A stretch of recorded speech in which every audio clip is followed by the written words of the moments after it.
I'm sorry. I have my phone. So who doesn't have? That one needs to go. So my guess is that nobody at home saw, heard any of that, Okay. which was great. I mean, it was not great that they didn't Okay. hear it, but it was a great So let's, presentation. for the purpose of complete transparency, Sorry. okay? So for those of you who are listening, we introduced ourselves. Everyone is here with the exception of Council O'Hara. On the city council, we have Suzanne Egan, who is our general counsel, and we have Joanne Sinos is our city clerk. And we opened up the Council meeting. O'Hara is present. Oh, Okay. Awesome. What number is he? His name is right there. He's on a phone, but he let himself in. oh, great. Oh, okay. Yeah, he's. Council O'Hara, he's a we're glad that panelist, you're so- here. 'Cause Thank you. I was I'm trying to. glad I'm here too. I'm glad I'm here too. Thank you. Thank you. Thank you for speaking up, Jamie. So we started off by the legal language, not about, why don't I just quickly go through that? Hold on a second. Sorry, Chris. Sorry. No, I'm glad that this is important. In the interest of government transparency with regards to deliberations and decisions made by the city council and according to open meeting law, since this meeting was posted as an in-person for city council only, this meeting is recorded by video and audio, which allows members of the public to listen in by remote participation. This is consistent with Chapter 107 of the Acts of 2022. There's no public comment at governance meetings, and Council O'Hara is attending via remote participation. The non-discrimination statement opener, it's a finding of the city of Gloucester that no individual should be denied equal treatment or opportunity because of their age, ancestry, color, disability, including intellectual and developmental mental disability, family status, immigration status, gender identity or expression, military status, marital status, national origin, race, religion, sex, or sexual orientation. We announced who's here. I think everyone knows that everyone is here. And then we asked for the first order of business, Madam Clerk. Okay. Agenda. Do you want the text? I read it off my phone. No, I wanted the agenda. The little one, sorry. No, that's okay. Okay, we're good. No.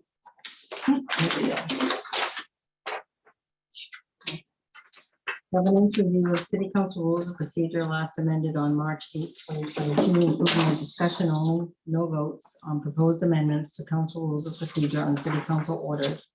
City Council Order 2023-020, Councilor Worthley. City Council Order 2023-021, Councilor Gilman. City Council Order 2023-022 is Councilor Gross. Legal counsel will provide city council with updates on SJC decision Barron versus Colenda and the open meeting laws as it relates to our city council rules of procedure. Great. Okay, so that's where we left off. So I'm glad that we did this over again, and that's what happens when we have a technical glitch. So thank you. So right now, we're going to turn the meeting over to Suzanne again. Okay, Who's going to sorry. tell us what you already told us, but we're going to repeat it so the public can hear us. So Take two. you have the floor. Okay, so I'll start from the beginning. I'll make it a little briefer. So there's a recent Supreme Judicial case, Barron versus Colenda, where the Supreme Judicial Court of Massachusetts found that the city council violated the Massachusetts Constitution and Declaration of Rights by imposing a civility code and requiring the public that was participating in a meeting to limit their speech to certain civil requirements. So there were disruptive, or not disruptive, but angry people at the meeting who were making negative comments towards the public body, and they were speaking very strongly about that. And then they were escorted out of the room because of that type of speech.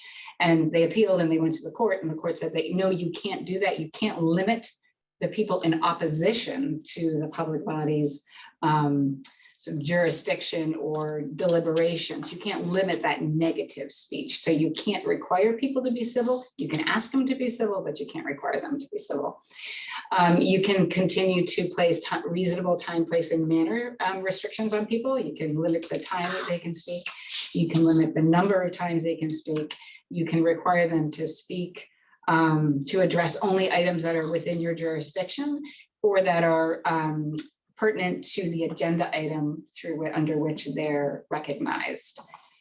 There's also, obviously, we continue to have that limitation on sort of fighting words that incite violence. That's not allowed. That's not allowed under the Constitution. And there's also that continued requirement that only people who are recognized by the chair are permitted to speak. If somebody is disruptive, there's still that ability to control your meeting. If somebody is very, very disruptive, continues to interrupt after being told not to, speaks without being recognized by the chair, then you still have that ability to ask that person to leave the room. But this actually broadens the public's right to speak to public bodies. It doesn't reduce anybody's First Amendment rights, but what the court did is recognize that people have these historic First Amendment rights of engaging in the civil discussion with government officials. So Great. that- So what we wanted to do is share with members of the public that are on the call and counselors. This meeting is being recorded. Sorry.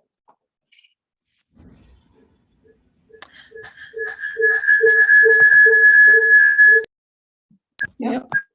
Okay. So I am muted right now. so you're this muted, but your shouldn't happen. volume is up. Your line. Oh. Okay. We're good. So I can- So can you screen share that I now? am gonna try. Is it- oh, here it goes. Okay.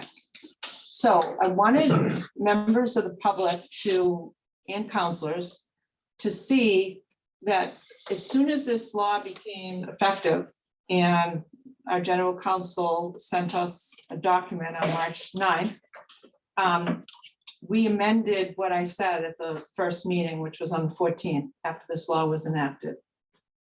So you can see, if you look on your screen for those at home, that we deleted before our March 14th meeting. In this vein, as we city councilors do not condone language that is discriminatory or offensive and will not accept it at city meetings, we deleted that. So at the meeting, if you go back and listen to what I said on the 14th, I didn't say that, okay? And then similarly, if we can scroll down, Joanne, to oral communications.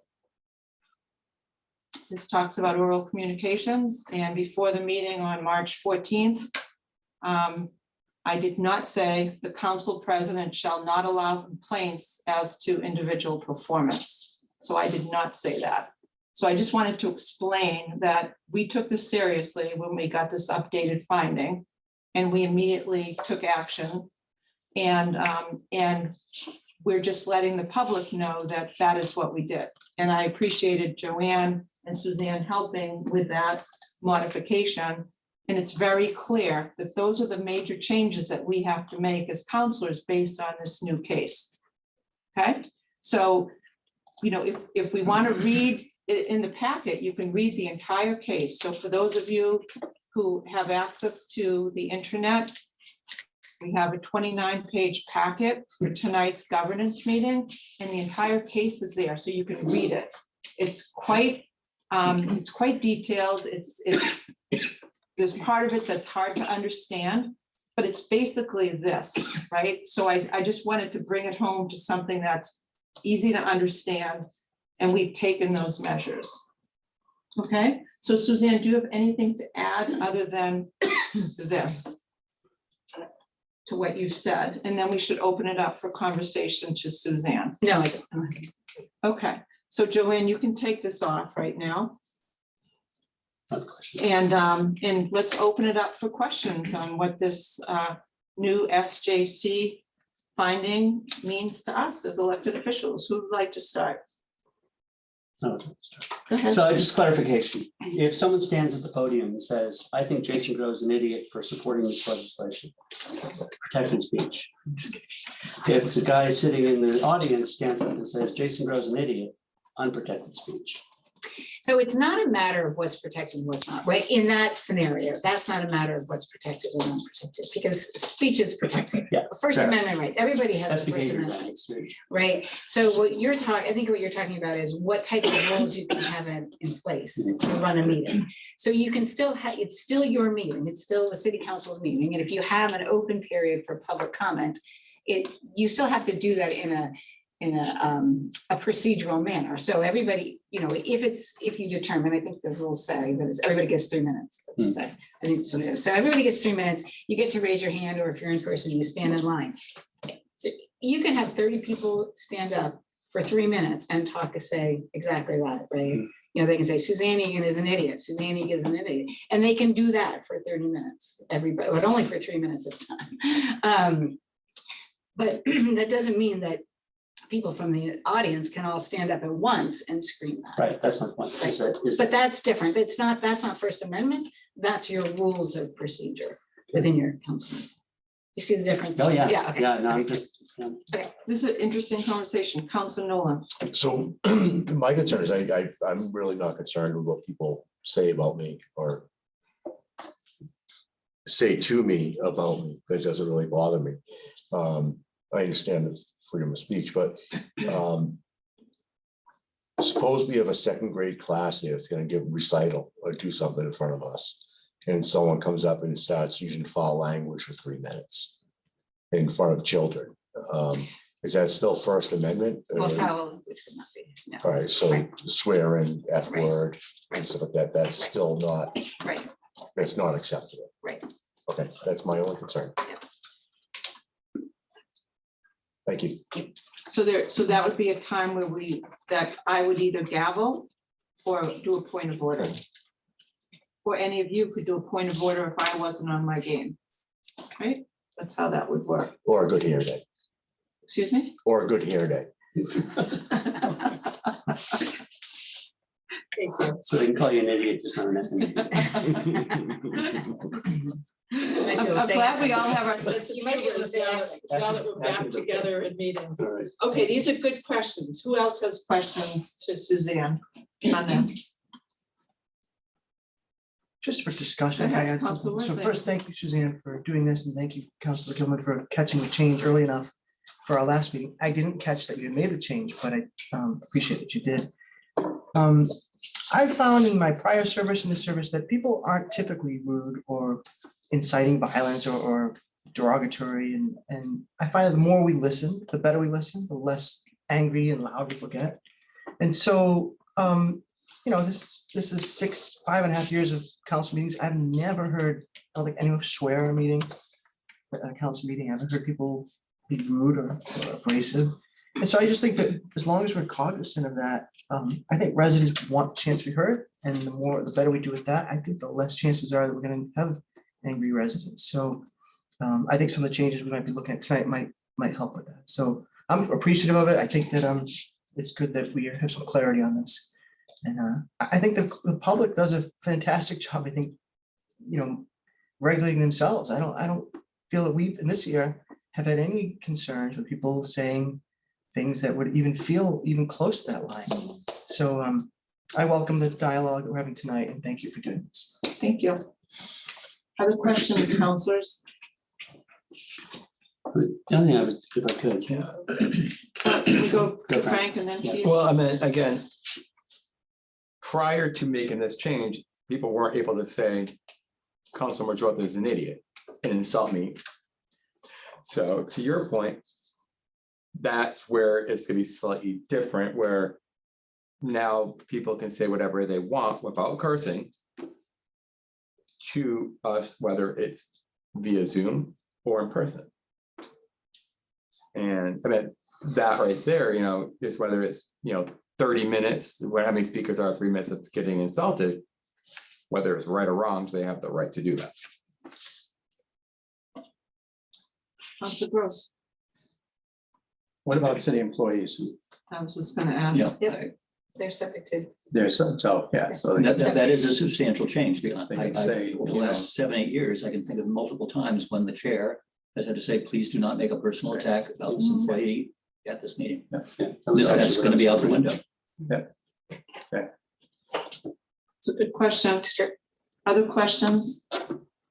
And I could just respond to that because I think that one of the things the court did say is that as much as you can go to the city council and somebody, you wouldn't have shut somebody down if they went and praised a city employee, right? If they went, the open speech, say, I just want to say so-and-so did a great job, Right. right? So by then saying so-and-so did a horrible job and you say, oh, you can't do that, then you're really saying that's regulating on the basis of their viewpoint, right? Expression. Councilmember. I'm just thinking back to 7 years of observation in this process, and I'm aware of, for example, a city employee making criticism of somebody, or people making a personal allegation against a city employee, which subsequently resulted in a reprimand or even dismissal because of the matters that were brought to their attention of the city. So there's a line here still about respecting personnel issues that can get complicated in terms of the so-called freedom of speech to make disparaging comments about an individual, be it an elected official or a municipal employee, a mayor or a department director or a police officer. We have a rich history of complicated situations in a community like this. But to be fair, you have libel and slander Oh, laws. wait, Sorry. can I hold on a sec? Council O'Hara has his hand raised, so I'd love to call upon him, then we can, I'll take another turn. Jamie, the floor is yours. Jamie, would you unmute yourself? Your hand is up, but thank you. There we go. If you recall, a few years ago under Council President LeBlanc, Council President Lundberg, there was a constituent that used the word corruption. And they quickly gavelled down. What does Attorney Egan feel in a situation like that? And I think that was directed towards a city board at the time. Thank you. Well, I certainly wouldn't comment or have an opinion as to what has happened in the past, because in most instances, a lot of things are fact specific, what were the circumstances and what was said, and I don't have any idea about that. But what I can say for the future going forward, and you have to realize that prior to this decision, almost every community has a civility code. So prior to this decision, I would say is a surprising one. So prior to it, civility codes were acceptable, that people complied with them. There are issues over the open meeting law that the courts have addressed before as to whether a meeting could be closed down, but civility codes are an acceptable form of communication. And so now if somebody's wanted to come before the city council at a public comment period, they could make any allegation they want, essentially. And you can't, well, not any allegation, that may be too broad, but they can make allegations. And that is First Amendment rights, right? You're exercising your First Amendment rights. That's like sort of goes to the basis of what our First Amendment rights are about. It's about politics, right? It's about that civil discourse. And typically when you have that, that's where things get heated and everybody has an opinion and everybody's making, they make all sorts of allegations. And that's sort of, if you go back to the history of the American Revolution and where First Amendment speech comes out of, that's what the SJC was recognizing. So if somebody wants to come in before the city council and accuse everybody of being corrupt politicians and, like that's sort of very historic public political speech, that's acceptable. As much as they would want to come up and say how wonderful the council is and how efficient it is. I'm just trying to remember when that happened. Council O'Hara, do you have a follow-up question to that, or is that answer sufficient? I think how I understand it is if the same situation came about, that the constituent making that, using that allegation again, or using those words would not be grounds for gaveling. Right, exactly. I think Yeah. Council. Thank you, appreciate it. Thank you. Suzanne had just answered my questions about allegations and accusations. Okay, so let's do another round of questions here. So- Council Gross. In that case, we answer oral communications, or the mayor's office does. Wouldn't they be able to answer that allegation and say, could you please provide us with proof of this? We're very concerned. Couldn't that be, and then that goes in our packet now, because oral communications says that their complaint or concern will be responded to. So wouldn't we respond to that and say, oh, well, that's what we really want to root out any corruption, could you please enlighten us on where this is? Isn't that a way to expose it? Yes, I'm not quite sure I understand your question, but so typically when you have a public comment period, it typically the Attorney General's office advises public bodies not to respond, not to engage in that, because you don't want to engage, because then you can get off topic. No, we don't engage in it. Right. Our Just a letter. oral communication Oh, you just says. respond the next meeting. the- Yeah, Well, no, it's the mayor's office. Mhm. It's actually who's supposed to respond to the appropriate department. Mhm. Yes. And Yep. so wouldn't you be able to then shed more light on that accusation if it was, true or false? If it's true, you want to know it. And if it's false, you also want to say, we've looked into this and I'm thank you for bringing it to our attention, but we've found, that's just not the case. That's tricky. I'd say that because you have to, I agree that would be a good way to address that. But it also seems like there's a relationship between the city and that employee, and I'm not sure how much of that information. Well, in this case, should it be was a made. board or right. commission So, that was being Okay, charged with that corruption. okay, but I'm sure that that Well, has then to be they weighed answered in. that, the HR department is looking into this. Exactly, that's- so that that's- would seem fair. Yeah, I Jason. was gonna say, none of this protects someone against potential slander. I mean, if you get up and slander somebody, there's Mhm. the potential repercussion of being sued for slander. If they stand up there and say, something that is easily not, proven wrong. But I mean, as far as what Tony's addressing about personnel issues, the response probably should be from the mayor's office, either, look into it, but that's a personnel issue. We don't comment on personnel issues. So I don't know. People can still make the accusation, but they don't have to necessarily be fed the fuel to respond. exactly. And the other thing is that people can make any accusation, doesn't have to be true. Right.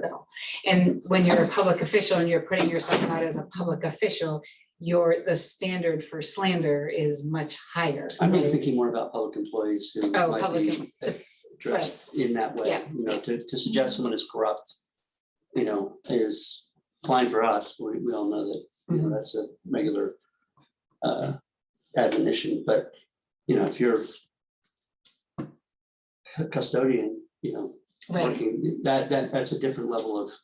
Yes, yep, that's very true. And this is gonna have significant impact to people that volunteer to be on boards and commissions too, because they're gonna be subject to that same scrutiny. I think we tend to be tougher about these things because we're used to it.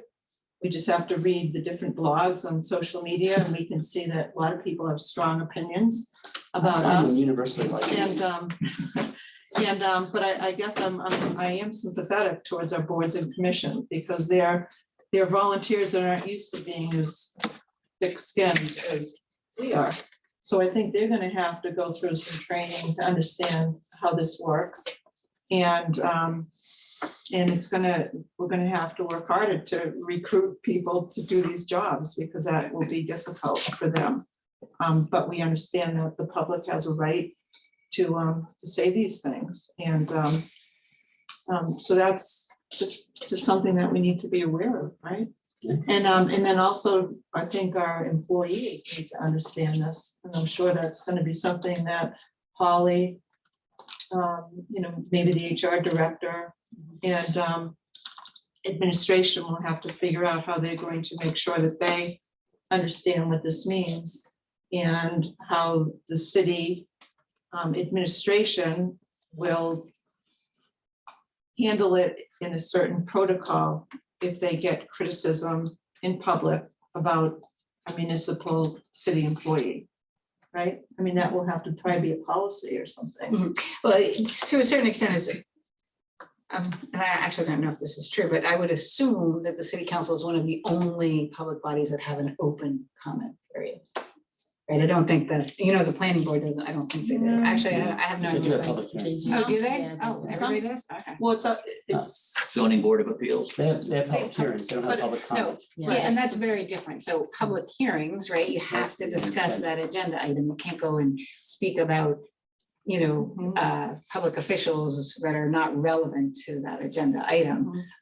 So I would think that, but that's something that, and so as I've said, and I am trying to get it on my calendar, is that we do have a whole training for boards and commissions that we're going to be doing. And so this new update, everything keeps changing, right? This court case comes in, the remote meeting law comes in. So we're going to be working with every board and commission member to provide them with an update on this and sort of how to handle it also. great. Just to let everyone know, Pam Toby is on the call and she's our Director of Communications and Constituent Services, and we now have 24 attendees. Any other questions on this topic, counselors? I think this was really helpful and I think it's timely. And I appreciate, Suzanne, you kind of shaping this for us and making sure that we're on our game. I think it's double timely.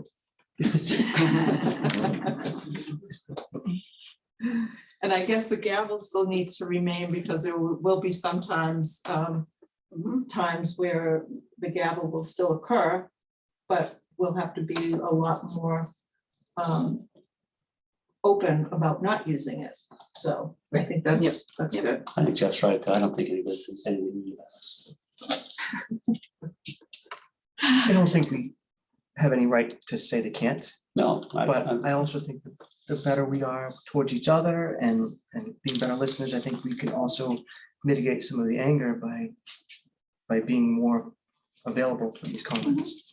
And I think if something was made about me, I would probably send that person a nice message afterwards to ask if we could meet. Maybe I could explain to them what the situation is. And I mean, I would want to make sure that they understood the facts. If they were not clear about what the facts were, I mean, I would have a need to represent myself, but I would do it privately and try to reach out to the person. Does that sound like the right thing? Scott? I was just going to make the observation that we do deal with, not every day, but through the course of the years, some fairly hot button controversial issues. I won't get into dogs and beaches or anything like that. But for example, in recent memory, the Board of Health struggled with some very emotional issues around masking. And there were people in the community that personally criticized members of our volunteer Board of Health. And in some cases, asked that they not come to their places of business in our community because of their position and their role on a volunteer board and commission. So it's not something that we don't deal with or don't confront. It depends on the issues. Good point. Okay, I think we've exhausted this. So let's write it. We're going to talk a little bit about open meeting law and how that falls under our subcommittee, standing committee, because then that will help us as we start getting to the specifics of some of the suggestions to our rules of procedure that we're going to get into next. So again, the floor is yours. All right, so I know that the council has been sort of grappling with the issue of how to deal with city councilors participating in subcommittee meetings. And that there have been, because typically in a lot of communities, what will happen is there'll be a subcommittee of the city council or another board, and then members of the city council or other well, I'll say the city council, but it's not just this body, right? Understanding that. Then other members will participate by asking questions, and by asking questions, thereby directing the conversation of a subcommittee meeting. For an example, I'll give you an example of this case in Westfield, the City Council of Westfield, and this is a February 2020 decision of the Attorney General's office. So what they would do is they posted their Budget and Finance Committee meeting, and it was a presentation by the different department heads of the budget. And the city councilors all were attended that subcommittee meeting and were given the opportunity to ask the department heads questions, because they would present the budget, and then initially it was the subcommittee members, and then other city councilor members would ask the questions. And the Attorney General's office found that this was a violation of the open meeting law. Because when the city councilor members were asking questions and directing the conversation, they were deliberating as members of the council. It was within their jurisdiction.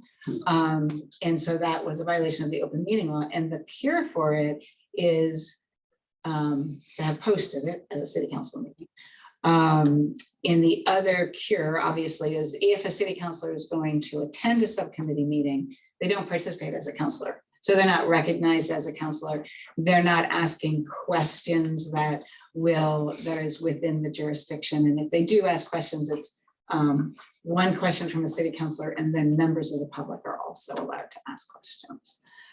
So I know this is going to be something that you've all have been thinking about, and Councilor Gross has provided a number of decisions from the Attorney General's office discussing this issue of sort of what they look at, whether it's a city council as a whole communicating, even though it's not a posted one, it's whether you're treated as a member of the council. You know, it's with remote meetings, it's different, but when it's in person, it's where are you sitting? If all the councilors are sitting as committee members, you know, at the front and being asked particular questions, sort of treat or ask questions as a counselor, you know, using your term, then that gives the idea that it's actually a meeting of the council as opposed to a meeting of a subcommittee. So, you know, I know that that's something that you're all looking at, and maybe there's some changes that you can make to try to resolve those types of issues. Just first picking up on the specific instance that you gave. Mhm. I mean, we have, over the last several terms, have chosen to make our budget meetings, our budget review meetings of the budget committee, meetings of the whole council Mhm. for that specific purpose, and they're Mhm. posted as meetings of the whole. Mhm. The idea that we are embracing everybody in there, and Yep. so that's okay still. That's okay, and that's what you would do. That's what the Attorney General's office says to do, is you have to, because it's all, the rule is a public body can't, a quorum of a public body can't deliberate about matters within its jurisdiction unless it's at a properly posted meeting. So once you properly post the meeting, then the members of the public party can participate in I have some questions. Sorry. it. So Council Nolan, and then Council Worthy, and then Council Grow. So basically, I get the fundamentals of this. So if at O&A, you know, my committee, if I'm gonna ask for questions from anybody that's counselor that wants to participate, it has to open the floor to the public, and we just mix them in just like anybody else. And you wouldn't say, Councilor Grow, do you have anything to add to this? You would say, Jason, is there something you'd like to ask on this? But you just involve, you open the door, you involve everybody to get the subject matter moving and the questions asked. Or they can submit their questions in writing and send it to us, and we can answer those questions. So basically, we can open the floor to the public, and councilors can ask questions as residents of the city. Or they can send them forward in written form or verbal form to us before the meeting. Is that what I'm understanding? Yes, I think I think you have to be very cautious if you're opening up a subcommittee meeting and having counselors ask questions, that it doesn't become a deliberation, that the discussion is, that the counselor that's not on the subcommittee that's asking the question doesn't then direct the discussion, right? So then you, like, if you ask one question, well, you do that at 10 o'clock. So you say yes, and then the next counselor says, we do it at 10 o'clock on Tuesdays, right? So that becomes sort of a discussion of the matter, you know, like one question feeding off of each other, that could become a deliberation. So that's the kind of thing that you have to be careful about if you have all of the counselors participating in the subcommittee meeting. Excellent, thanks. And that's why it's particularly important for the chair to always recognize when there's a quorum of the full committee on a standing committee. Because then it becomes even more important that you absolutely adhere to those rules. Because then it would be an open meeting law violation if a question turned into deliberation and there were 5 folks of 9 in that meeting. And it And hadn't it been wasn't posted. posted as a committee of the whole. So that's where, if you're the chair and you're the one that owns that decision about allowing questions or not, if the questions start to be deliberations, then you need to put a stop to it right away, because you're putting your entire body in jeopardy of open meeting law. Excellent. So I just don't ask Jason Grow to talk. You gotta ask him if he's an idiot first. It's a deliberation. Let's see, who did I say He said after? Jeff. Jeff, Council Worthley. Thank you. Firstly, this is interesting.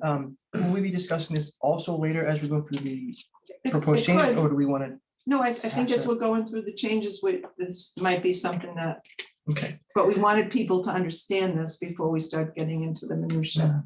So there's really, it's hard to know exactly what problem we're trying to solve here, but there's really 3 ways to do that. One is advertise all our committee meetings as meetings of the whole, so counselors can ask questions at those committee meetings. We could allow the public to ask questions if, just as we let a council member be a member of the public, or we just don't allow questions. Now, I found that, and I hate to bring up my service before, but this is relevant. I served on the planning development committee for 4 years, 2 as chair, and we had a full public hearing at the P&D level on everything that went to the council, pros, cons, rebuttal, and they were long committee meetings, but the council meetings were a lot smoother because one, some questions got answered there. If there were questions that we have answers to, we'd wait and get those questions. Really felt like what we recommended, whether we had a unanimous vote or not, it was based on a pretty deep review.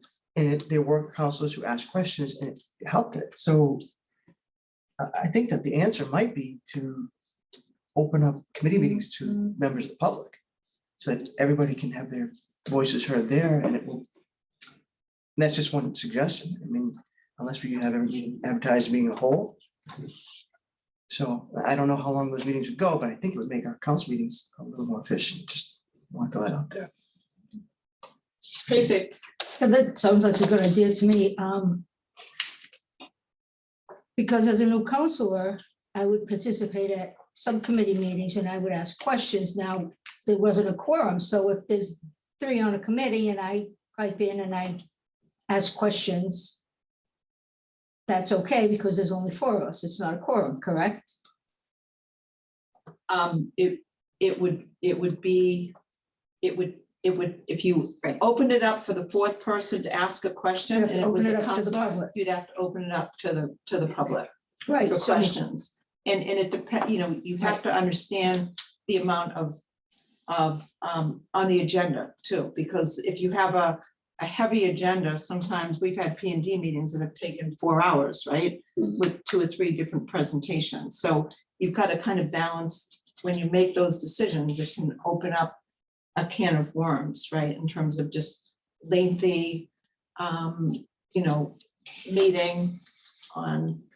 So what I've been hearing from people is that lots of things come up and this is the first they've heard about it. So if some committee meetings were public hearings, they would hear about it more and they would participate more so that when it came to the city council, they would know about it instead of saying, oh my God, I didn't know about this. There's something on tomorrow's agenda that a lot of people don't know about. And all of a sudden it's at the council level and people have no idea what was going on. So, and I like participating. I don't know if the subcommittees like it, but I like participating in, when I can, in the subcommittees. If I look at the agenda and it's something that I'm concerned about or I want to learn about, instead of asking silly questions in front of the whole council and the whole city. I can ask questions at a subcommittee level where it's just, not that many people, and I can get the answers that I need. So then when it comes to city council, I already know the answer, so I don't have to take the time at council. So I think, I don't know, I didn't even think of that, to have public hearings as subcommittees. Because a lot of people, You can't. I mean, Be a lot of people advertised. don't know what's going on in town. So they when it hits the city council level, they're like, what? And it's like, well, we had a meeting about it, but they didn't know, so. Go ahead. I have a couple of things. One, I want to address that. I think part of the problem of having this concept of a public hearing at the P and D level or the subcommittee level. Yeah. Is that, one, all counselors can't necessarily come to all meetings. And we That's have- okay, though.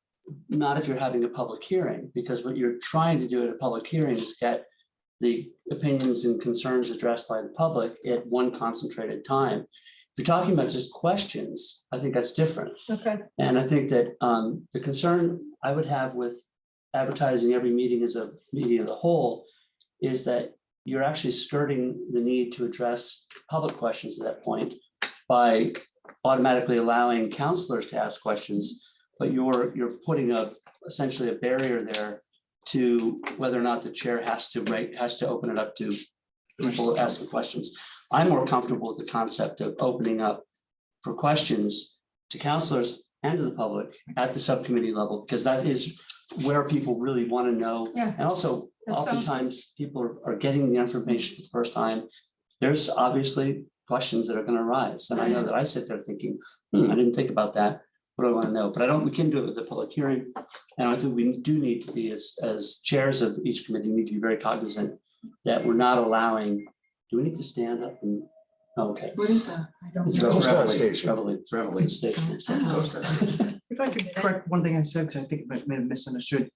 We did run public hearings at the committee and again at full council, but I wasn't suggesting we do public Yeah. hearings. I think No, I public agree. I comments or understand public that. I questions. heard you. I think we're, that's. So, I misunderstood. so That's what I'm actually, thinking. you did that the first big zoning meeting that Yeah. we had. You allowed the public to ask questions. I remember Right, that. but we tried to keep it to questions. When people Right. started Oh, deliberating, no, but you I did was that. trying to be And very and quick it about was very shutting very well received. I remember that, but. and I don't mind that at all. you know, I but- think that, the other problem with advertising as a committee of the whole is that, again, not every counselor can make every subcommittee. Oh, God, meeting. no. And, No. that would mean that we all have to really, in order to be fully up to speed, Yeah. and not relying just on minutes, we'd have to be at every meeting. Yeah. No, And that's- then the question is, well, what's the point of having regular city council meetings at that point? But I wanted to get back to, I think Jeff pointed out this, and we've got a couple of scenarios. Either we run meetings with no questions for anybody other than the committee members. We open it up to committee members or non-committee members in the public, or we do it as a committee of a whole and we open it up to councilors, but no members of the public. And I think the middle one is probably the one that satisfies public input and question making the most. I'd be a little concerned about doing it the other way. But I don't know. I mean, Tony, you've got Go ahead. I'd be. Well, I have a problem with the fact that it's not an advertised public hearing. Mhm. You're running a public hearing. You're only hearing from people who have not been informed that their opinions are going to be heard. And I think that's an extreme violation of the public trust and transparency. It's, you can't just have that. I'm sorry, but I think you're you not can't- understanding what I meant. No, I know exactly what you meant, and because that was the MO for everybody at subcommittees, was we all talked at once. Well, we were all in error. And so relying on bad practices is not a good thing to do. And, you can't have de facto public hearings by opening up to the public. That's just not fair to all people concerned on any side of the argument. It's just not fair. I don't know if I How agree. does- I don't, That doesn't make sense. Because it's not an advertised public hearing, Right. and people do not know that they were welcome and that this subject was going to have big amounts of public input that probably only comes from one opinion. One set of people comes and they get to slant the entire conversation before it ever gets to the full So what council. does a member of the public get to ask a question? I mean, Well, that's the problem. there with- have been great opportunities for people to ask questions that have enlightened me, like, oh, I hadn't thought about that. Yeah. So as long as it's not deliberations or statements of opinion, I think you can, but that requires a firm hand on the gavel. Well, and exactly, but how does the chair pick and choose See, without, you know, so I understand. I get your point. It is Yeah. it's a very, this is a tough thing to navigate. You know, but you got to look at your entire community and what is best for the entire community. And when you have an advertised public hearing that they are supposed to come and speak at, not at an earlier than usual or an off night than usual, that people do not schedule themselves to be at, that other people do have that privilege, that they can go do it. So you're allowing an advantage to certain people's and a disadvantage because they weren't informed the public discourse was going to be allowed. It's only at the discretion of the chair. So But let me, what- hold on a sec, Sorry. I've spoken the least of anybody, so, to your comment, something that we do, I think, well at P and D is we have the first intro meeting, and then we go off and do a site visit. And then we usually tell people, send your questions in for the next meeting when we get back after the site visit. So that process gives us a pause to get some questions coming in, usually to you.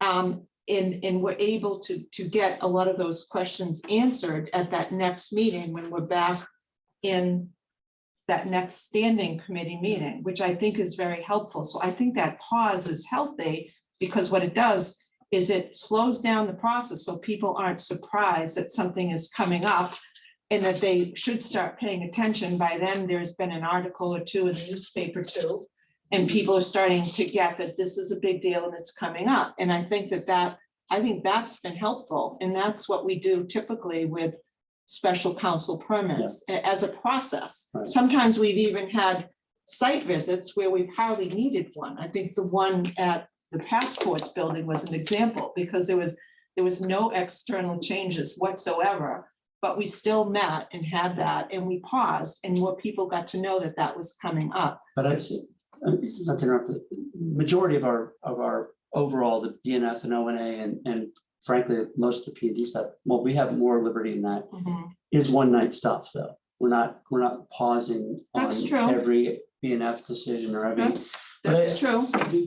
Yeah, I mean, to address your point, part of this is people have to pay attention. I mean, I know that doesn't sound fair, but you know, this stuff is noticed, it is out there. It's not, I've never been to a meeting where something has appeared suddenly out of the mist. And people have not, no, I show me and I'll be happy to hear it. Tomorrow night, What's tomorrow night? Stage 4 Park. Is Who it, knows what's going on up there? there's no action item on Stage 4 Park tomorrow night? It's on the consent agenda. Yeah, Which to be Refer That's to referred the back subcommittee. to So subcommittee. that's the first notification that something's happening. right. But the plans are all made out. So if people had known that there's a committee making these plans, it would be a different thing. The People, committee's pretty old. Hmm? The committee's pretty old. It's been I don't know what around you for. mean. So, Stage 4 Park. can we ask, sorry, I'm not, want to go? So Sorry, I'm let's sorry, go to Tracy. Sean and then to I Frank. was gonna go first on this. Oh, wait. Can we Jamie call has on had his hand Council up. O'Hara first? Yeah, just one mention. Okay, Can we- Council Nolan and then we'll go into Can we you, please Council. go by hand raising? Yeah, and- sorry. Yep, sorry. And not speaking out of turn and just Okay. speaking and answering. Let's just go back to raising your hand and being Okay. called upon. Okay, by that's a good point. the Thank you. president. Thank you. Duly So we're chastised. gonna go to Council O'Hara. You have the floor, Council O'Hara. Thank you. I want to agree with Councilor Gross. I think we either have to we have to make a decision. Either we allow it across the board. I believe in, my past 7 or 8 years, you see different variations from various chairpersons, whether they take questions or they don't. And I, you know, it's nice to keep people informed. It's nice to let people participate.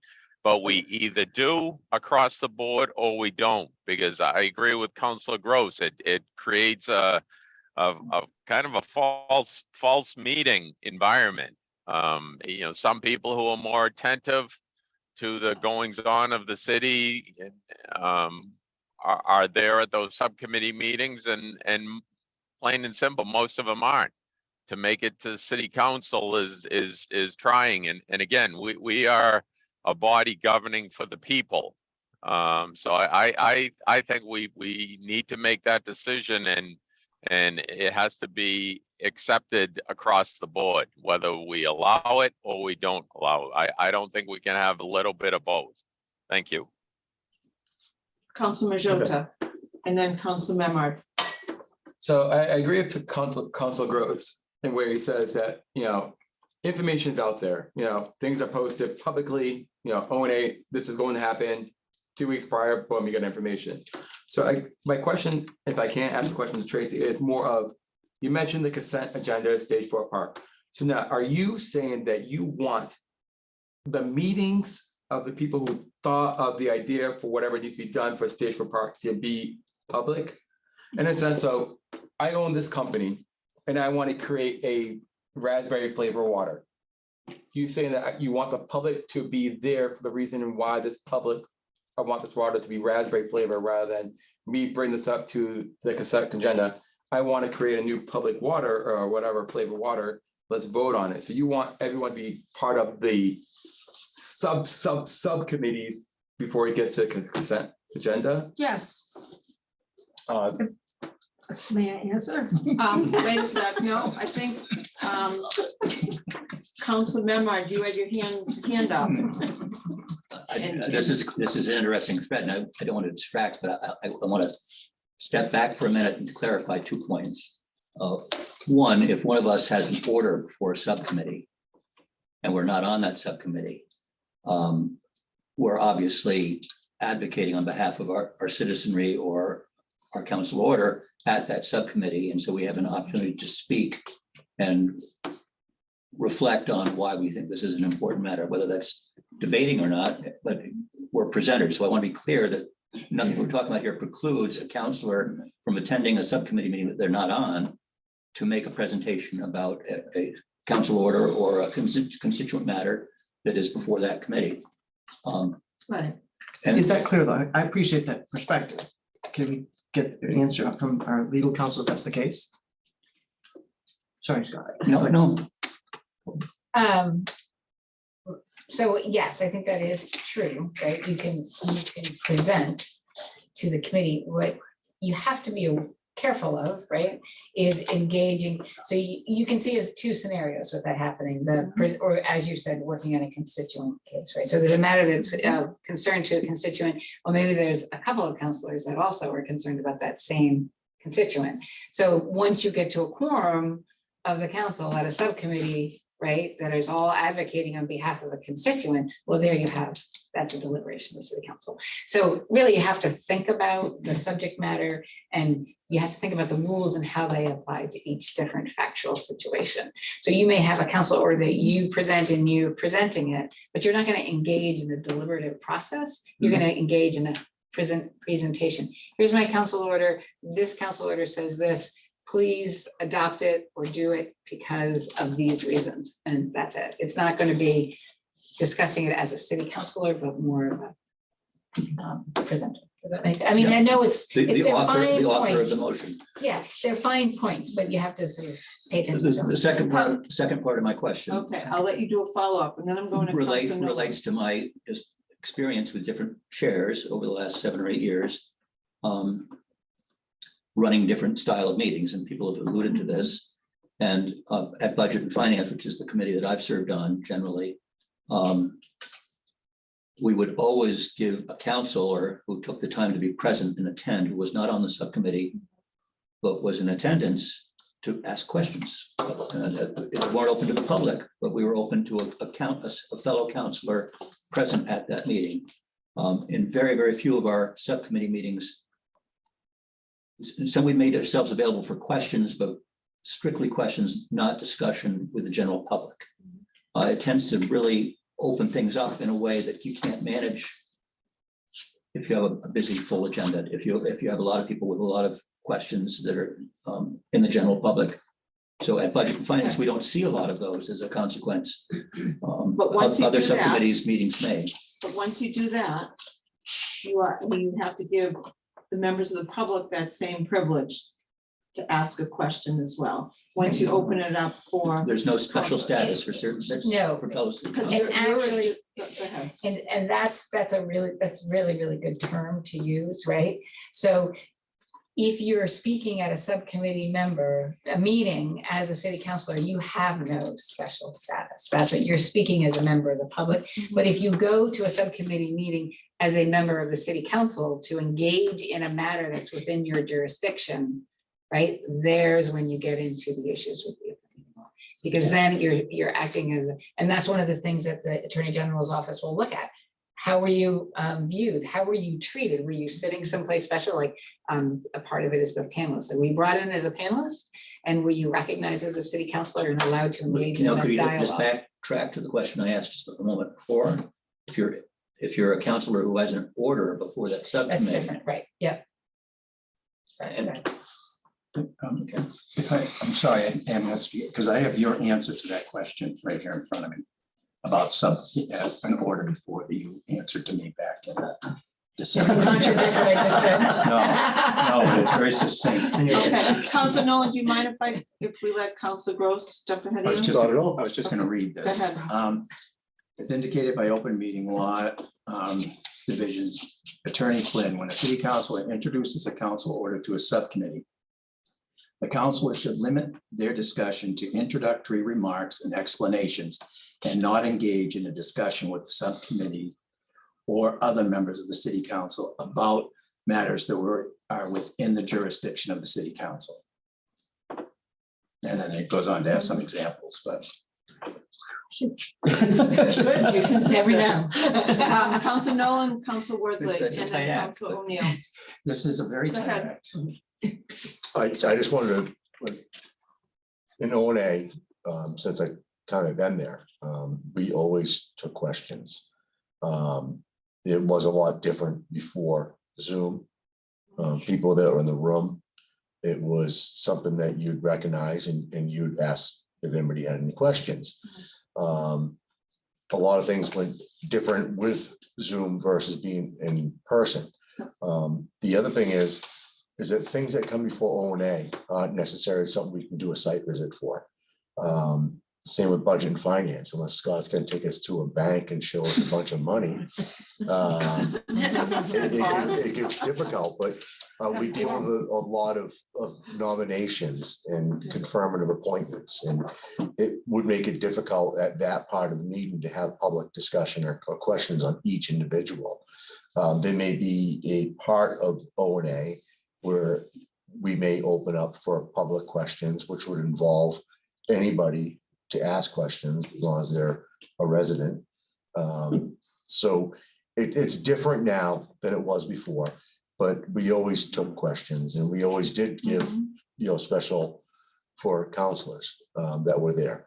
But understanding the way it is now, I think the best thing we can do is that when we get to a subject that the chairperson thinks that we should be taking questions from the public, and i.e. everyone, they can open each one or each subject up to that. I don't think it has to be the entire meeting. I think it's, you can take it on what's going on. That's my interpretation. I just know that if I have 31 people up for appointment and we decide to have questions about a one way or a no parking or resident parking, it's hard to justify who you talk to and who you don't at that point. So I don't see the whole meeting being part of that, but certainly subjects could be. Right, so you still have that ability as chair to control your meeting, Mhm. right? And then, so it's who you recognize to speak.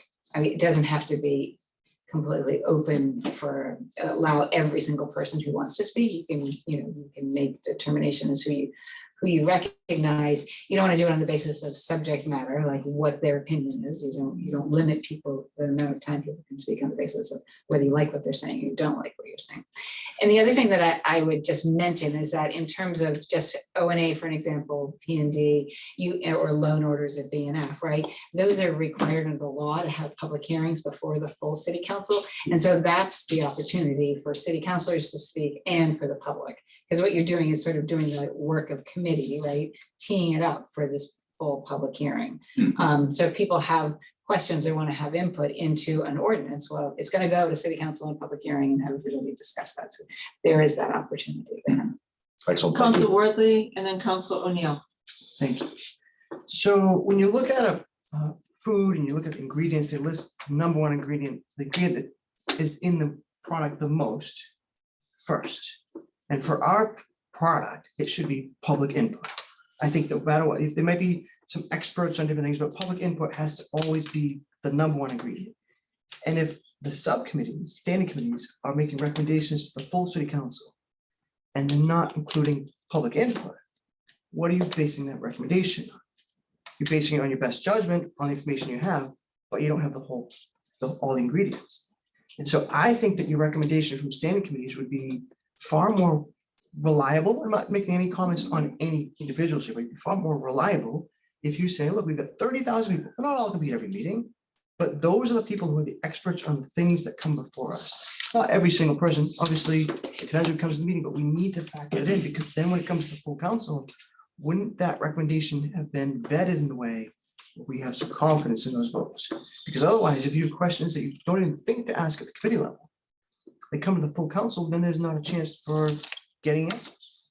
So I'm of the mindset that we need to find a way to open standing committee meetings for public input, maybe not public hearings, but public input for questions. So I don't know how we get there, but that's what I'd like to push. Council O'Neill. You have two things. I would like to address Council Majota. I'm just sort of confused on. Well, based on what you just want to let the me, consent just let agenda. me finish. You said subcommittee. That's not what I'm It's thinking. about working groups. Right. that Yeah. history. Particularly Stage 4 Park. There's plans out there dating back to 2019. And the public knows nothing about them. How to fix that, I don't know, right? So planning and development or whatever it is. Planning board, I don't know. When there was a public hearing to create those plans, I don't know. I just know there are plans, I have them on my desk. There's colored plans dated 2020, 2019, 2021. And the public wants to know what's going on up there. And so I don't mean subcommittee. So Okay. that's that. And the second thing I want to say is Council Worthley and Councilor Grow, I think have it, if I understand it right, have it what I believe as open the questions up to the public as opposed to having a public hearing every subcommittee and as opposed to a meeting of the whole, just open it up to questions of the public. And maybe, I don't know how you limit it, whether it would be limited to 10 minutes or whether it would be limited to 5 people. I don't know how that would, I don't know what that would look like, but I think that that's a good option. That's my 2 cents. All right, I think we have to bring this home. Yeah. One thing I do want to say that, and it was reflection on what you had said originally, that a lot of people don't know what's happening. One of the things that I've been a strong proponent of, because as fewer people read the Gloucester Daily, which is our official place to post upcoming hearings, you know, we could do a better job on our city website with like scanning all the upcoming public hearings on the top, right? So people could just get on and see it, because our agenda, the print is so tiny. Ugh. And we've begun to put on the bottom of our agendas all the upcoming scheduled public hearings, right? But it's usually on the second page at the very bottom, right? So I think there are ways that we can do a better job talking with IT and figuring out other ways to do more like ticker tape, whatever you call that, when you start putting that stuff on the top, so people go right on, and it's like, oh, wow, next week we have this hearing, this hearing, this hearing.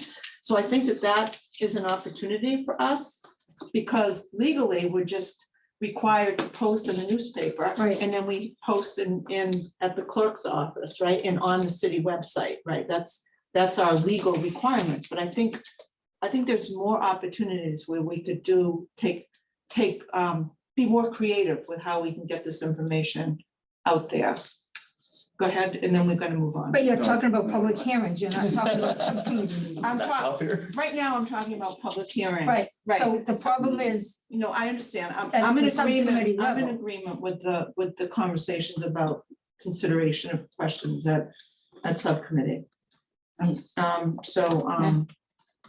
But again, it all depends on how much you have to talk about, because sometimes Yeah. the agenda is full, and that's why the chair needs to have discretion based on the amount of volume. Our role right? is still to get the business of the Right, city done. exactly, which is, so I think this has been a real helpful conversation, and I think we have more people that want to talk, so, okay, we'll do one more round, and then we're gonna move on to the next order of business. I'm gonna go to Counselor Gross, and then Counselor O'Neill, and then we're gonna get to the next order of business. I still have to, Council Worthy says that meetings will be more reliable. I completely disagree with that. Recommendations would be more reliable. I completely disagree with that, because you are not hearing from the people, you are not hearing from a duly noticed public. You are hearing from one faction or another most of the time. And you are not getting a clear view. So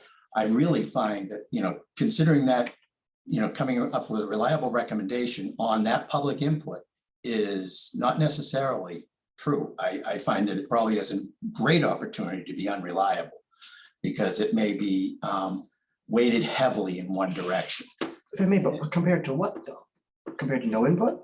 compared Okay, to the public hearing, let's- when you have a duly noted, let's raise your duly hand so we posted, can. and compared to when you have a duly posted public hearing, which is what the process is for, is to allow the citizens that we represent to get their voice heard in unison or at the same time, in an organized manner. Not in, it was easy when we were in small rooms and you had a limited amount of people. You looked at it, it's like, all right, I can listen, these three people, it's no problem. But they had a huge advantage. They were privileged to be able to get their point across. And that was not fair to the public. And we're doing the same thing by doing it this way. I'm sorry, but I think we need to be fair to the public. And having selective little mini public hearings that are not advertised is not fair to our voters. Okay, Council O'Neill, and then Council Worthy, we do have to continue, because you're the next order that is up. So let's allow Council O'Neill. so two things, regarding the subcommittee meetings. Is there a chat space down here that you can type in? If the public could type in instead of, there's no chat, can we get that? No. Okay. Just like we're going live. That's just an invitation for all sorts of. Well, if you're That gonna would be a open it up for questions, isn't that the same thing? Well, if they're attending on the meeting, you can call on them and have them bring them in, but if you just open It's up, not some too much. places have done Okay. chat and it just It's too becomes a much, okay. maelstrom of horror. And I'd like to respond to Council. Sorry, I didn't mean to be so aggressive about that. That's fine. To address Councilor Gross regarding how it's gonna be heavy on one side. There's a great And likelihood. these, right, but isn't that what it is at city council meetings? Because people who care about the issue are the ones who are gonna show up, and it's all one-sided a lot of the time. But lots of times it's. So gonna it's be- the same, I mean, so that's the way I see it. Okay, I think we have to call timeout. This has Timeout. been a really good conversation. We're gonna have notes about the meeting, and we can reflect on that at a later meeting. Okay, but thank you. So, so the next order of business, now that we've exhausted the SJC and also open meeting laws, in regard to standing committees, is now we're going to look at Council Worthley's order, which was first up on the opportunity to discuss. Joanne, if you could screenshot that, that would be great. And yours is very short and sweet, Very so simple. I think it's gonna take. Well, we about could talk 2 about that minutes. for a couple hours. Yeah. At least past 11 o'clock. You See, can I- a rest for a minute. I just think it's awesome being in the same room again, to just be able to look around and talk to each other. Different dynamic. It feels so much better than Zoom. I could share it. That's me too. Okay, No, yeah. I raised my hand.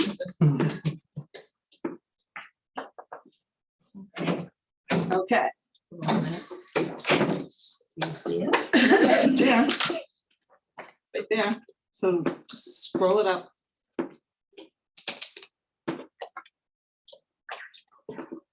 Okay, scroll it down. So, There we go. you go. So now we Now just we're flipped all the keeping way. Sorry.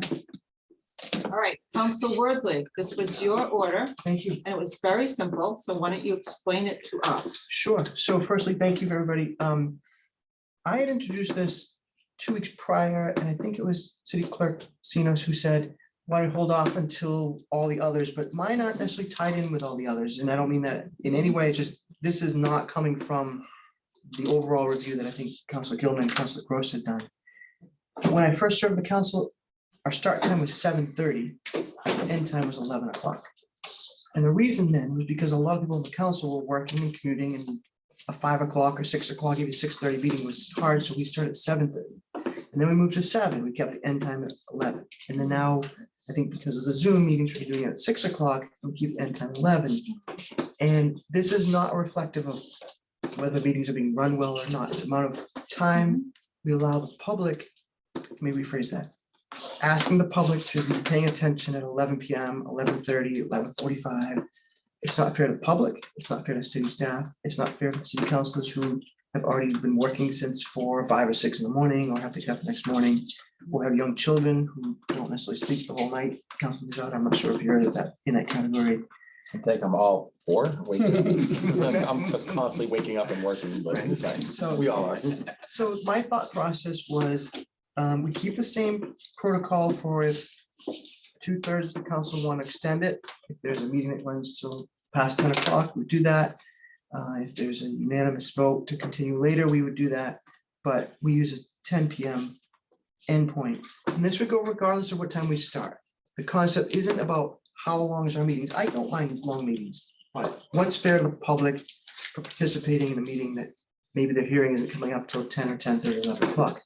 Now, that might bring up the other question, which is, how do we get it all fit in? If we're gonna have questions and things like that, it might mean we have to have more special council meetings from time to time to deal with that consequence. But I don't think it's fair to the public to ask them to be coherently speaking to us, for us to coherently be processing it all at 11 o'clock, 11:30 at night, whatever time it may be. So that's the point of it, and I'm happy to discuss it to whatever extent people want to discuss it. Does anyone have any questions to ask either Suzanne or Joanne or Council Worthley? I think you just put the Go ahead, Council Nolan, you have the floor. I think it's pretty cut and dry. It's still something that's gonna be not for up to vote and being sent to O and A.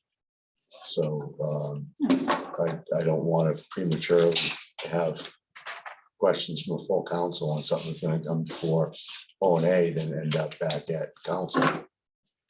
So I don't know really how much we can discuss what's gonna happen. That's kind of what we're here for. Right, well, that's why I'm confused. Yeah, well, you- We're referring to a committee, but we're at a point of a full council that's present, and, you know, we're not gonna be able to vote on this. We can discuss, but not vote.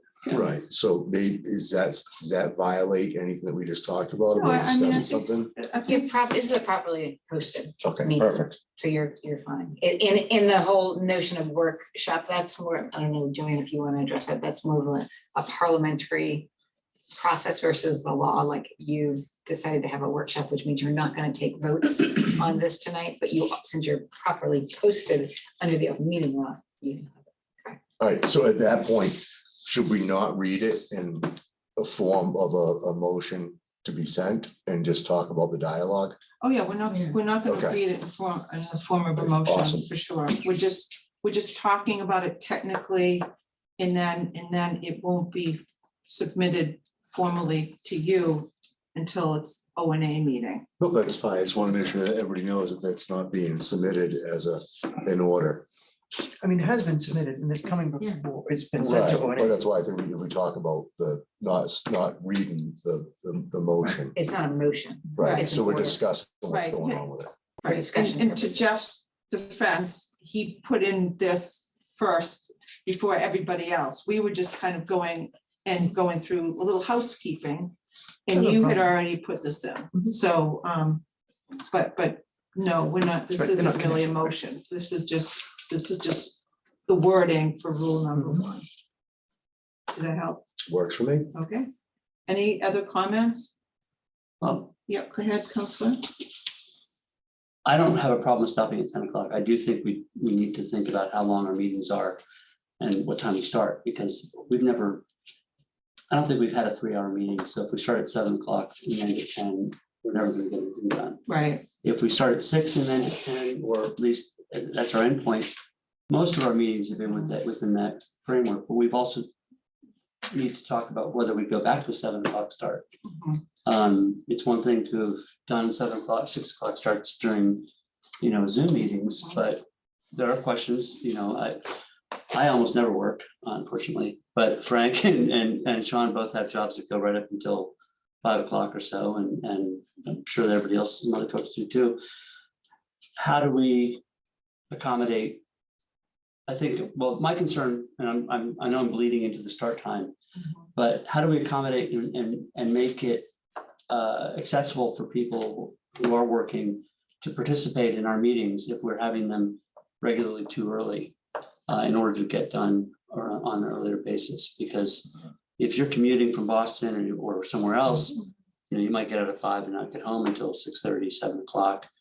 And then hopefully, the issues that you're concerned about haven't been addressed yet. But if we continue to meet at 6 and go to 10, then we're going to be cutting off people who are no longer working at home, which is what Fair this was, a lot of these accommodations were made for. So I don't know. I don't really care about the end time as long as we're cognizant that we're not going to get 3-hour meetings done ever. So. Counselor Gross. I mean, to piggyback what Councilor Gross said, also working parents, have to feed their kids and get them to bed and stuff. And I don't know if we want to time stuff in our meetings. To reflect that, I guess we handle a lot of stuff early on that isn't critical. Public hearings are later, so they're, available at a later hour. But I just wanted to, let's not forget, also that we have that demographic we have to think about too. Councilor O'Neill and then Councilor Worthley. Have we gotten a lot of complaints or telephone calls about meetings starting too early? I haven't, I'm just asking. I would say that you're probably not going to get those calls because what you've done is you've effectively tuned people out. And the question is, if we're trying to engage the public into more participation in the process, then ensuring a time when they can get in there and be part of it is probably to our benefit in terms of engaging that. I mean, I agree with you, right? We're addressing something that probably isn't, but if most of the people that aren't paying attention or aren't engaged aren't doing so because the meetings are too early or because they run too long, I mean, they're both extremes, and Right. we can only accommodate so much of that. Somebody's going to get cut out of the mix. Right. I just think we need to, if we're looking at changing it, we need to think about where that's going to go. Anyone else want to respond to Councilor O'Neill's comment? Is that your hand was raised, Councilor? I can still just specifically remember in my term again, the city council meeting at City Hall in person started at 7 and went to 9 or 10 or 11 or whatever. And I can remember Councillor LeBlanc as president during the onset of COVID back 2 years ago, February or March, whenever it was, saying, fewer people are traveling from Boston or commuting or we're at home. Why not go ahead and start at 6? And that worked well when everyone was on Zoom. We did not address the end time. And I would say on average, during Zoom, our meetings have run longer for a variety of reasons. But it's a tough compromise because people's schedules are all so different. Some people are going to continue to work remotely. Some are going to be traveling and can tune in while they're traveling because of the technology that's available to us. I don't think it should be a hard brainer. I like 6 o'clock as a set start, and I think aiming for 10 o'clock as a regular termination. Termination makes sense, and we can extend that, but that's my personal feeling in terms of the nights that I have to cook supper or volunteer to watch a grandchild or whatever. Feed the dog. Well, I would, if I hadn't fed the dog by then, I wouldn't be at the meeting. I'd be being chewed up. So Council Worthley, Councilor O'Hara. okay, I'm gonna go to Councilor O'Hara first, if you don't mind, because I don't want to ignore him. Councilor O'Hara and then Council Worthley, and then we'll go on to the next order. You have the floor, Sure. Council. Thank you. I want to speak about the elephant in the room, and that's me. As clearly all the councilors know and many of the constituents know, I've been working remote, and still fulfilling my duties as a city councilor. Obviously, most of this has come about since COVID and the technology.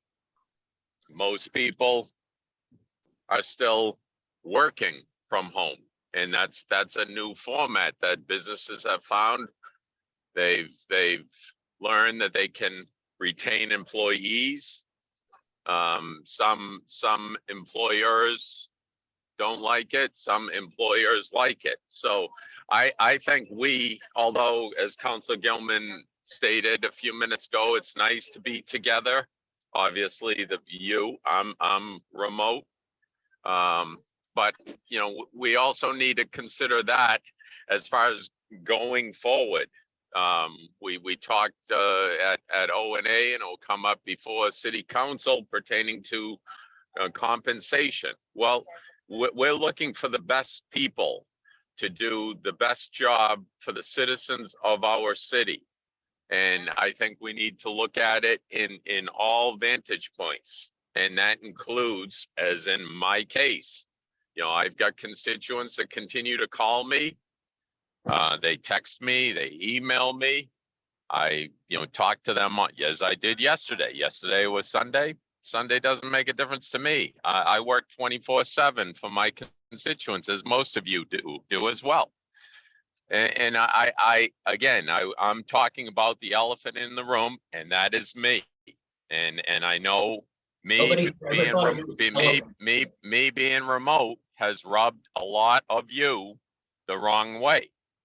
And I just, I want to be straightforward talking about the issue. And I think we need to consider that in going forward. If you obviously got to be a decision of the entire committee versus obviously just Councilor O'Hara. So I appreciate having the time. Thank you. Okay, Council Worthley and then Council Marjota. Sure, it's really focusing on the end time of our meetings. I want to be respectful to, we don't know if starting too early or the right time to start, how long meetings take, but I really wanted to have it focused on who are we excluding if we have meetings go beyond 11 o'clock. That was the nature, because if we decide to start at 6 or start at 7, that changes how much content, how much time we have to fit everything in there. But my real thought is, do we lose people who have to go to bed, have to get up early? Also city employees, right? I love that both Suzanne and Joanna are here.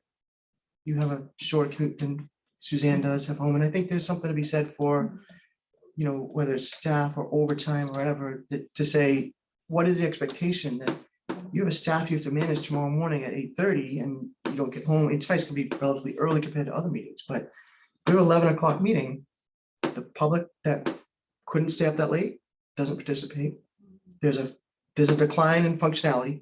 You know, we all, you said you can go all night. Councilor Gore, at one point, I have good stamina too, but you know, it's sort of, there is a declination of our functionality.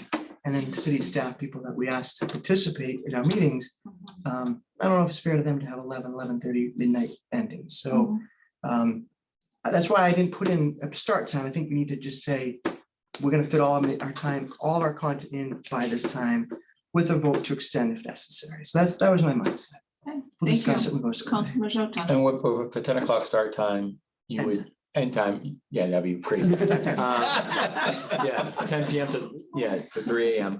No, like, so we would vote twice together, like we normally do, like 11 o'clock. It's the same thing.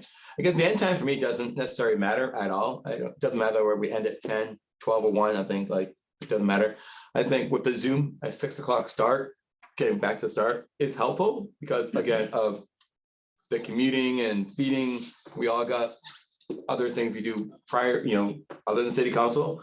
You know, and in person, 6 o'clock start time, you know, does raise a challenge, whether it's commuting, picking up, and again, I'm not using family as an excuse or not. I think we all have obligations. You know, that's what we all do as adults. You know, that does, you know, make things a little bit difficult where, you know, picking up people from certain places, get them fed or blah, blah, blah, what do you have to do? You know, but end time to me doesn't really matter. If Jason Grove can go all night, Councilor Worthing go all night, so can I. Like, it doesn't faze me. Let's go. Competitive, is that? No, I want the public to state their opinion. I want the, you know, if we have a long, you know, a lot of topics, it doesn't faze me, you know, whether it's, you know, the end time, but if it does help to get more people, you know, from 10 o'clock and ending at 11 rather than 11 to 12, then yeah, I'm fine. with it. Excellent. All right, last question, and then we're gonna move on. Go ahead, Councilor O'Neill. Thank you. I am all for the 10 PM end time. And I'm thinking, this is just a thought. If we have more participation at the subcommittee level, maybe our city council meetings will go quicker. I'm not gonna yell no. Huh? I won't yell no. All right. So, Councilor Worthy, you took I'm good. note of what was discussed. And I'll watch this. Okay, great. All right, so now I'm up next, Some and I will be as fast as I can go. You told us 8. I know, we've got 10 more minutes until 8. Oh, 16.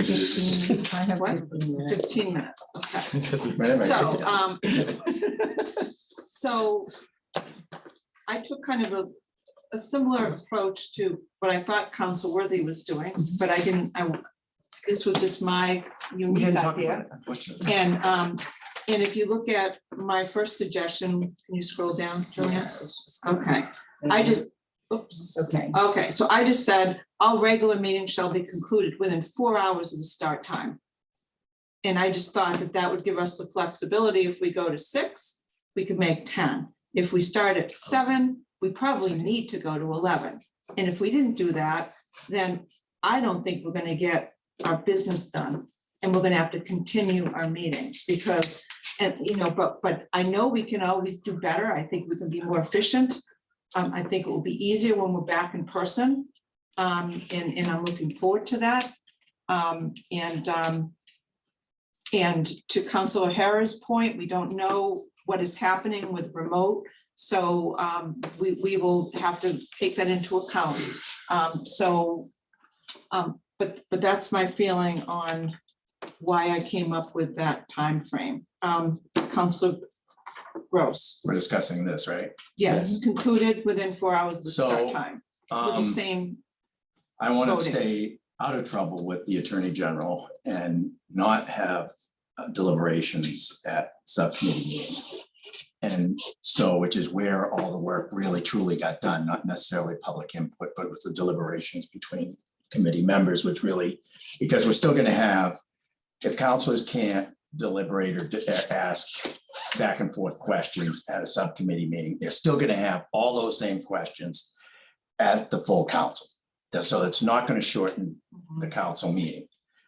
And I think we need to come up with a strategy of if we have certain subjects that we need to start having more special meetings, because by being limited to our discussions at subcommittees, which now we're all aware of and can't pretend we're not, we need to have a strategy to deal with it, because we're not going to be able to have the type of meaningful discussions and the business meetings that we always had before. Anybody who was here before understands what I'm talking about, and you know, it was no malice intended while we were having those. It was a business meeting. We were having those really robust discussions, and it made for a much better product. But now we do it at full committee and hopefully come out with a full council and hopefully come out with the same quality of product. So I think that we really do need to, while we're trying to figure out how to get meetings within a time frame, but we also need to figure out how do we get our business done in the most effective way. So that's my 2 cents on that. Okay, thank you. Any other comments to that first comment on rule number 1? Okay, so we're gonna move down to rule number 2, order of business. And my first amendment, suggested amendment, was just legal language for Zoom technology in the interest of government transparency and remote participation. And our goal, everyone knows, is true hybrid. So that means both in person and true hybrid for anyone that wants to either come in person to participate in public comments and public hearing, or to do it remotely. So that's language that we need to have consistently in our agenda template. Any problems with that, Councilor Majota? With the remote participation, that will include counselors, any counselors and constituents, correct?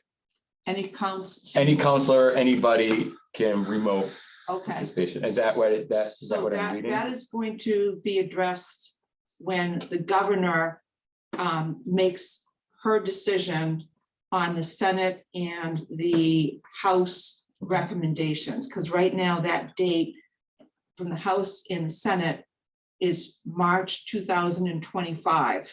That no one, that's what they're recommending, to extend the emergency order for Zoom only, but we can make a decision as counselors that we want to go back in person, right? And but we have to wait to hear how the governor reacts to that.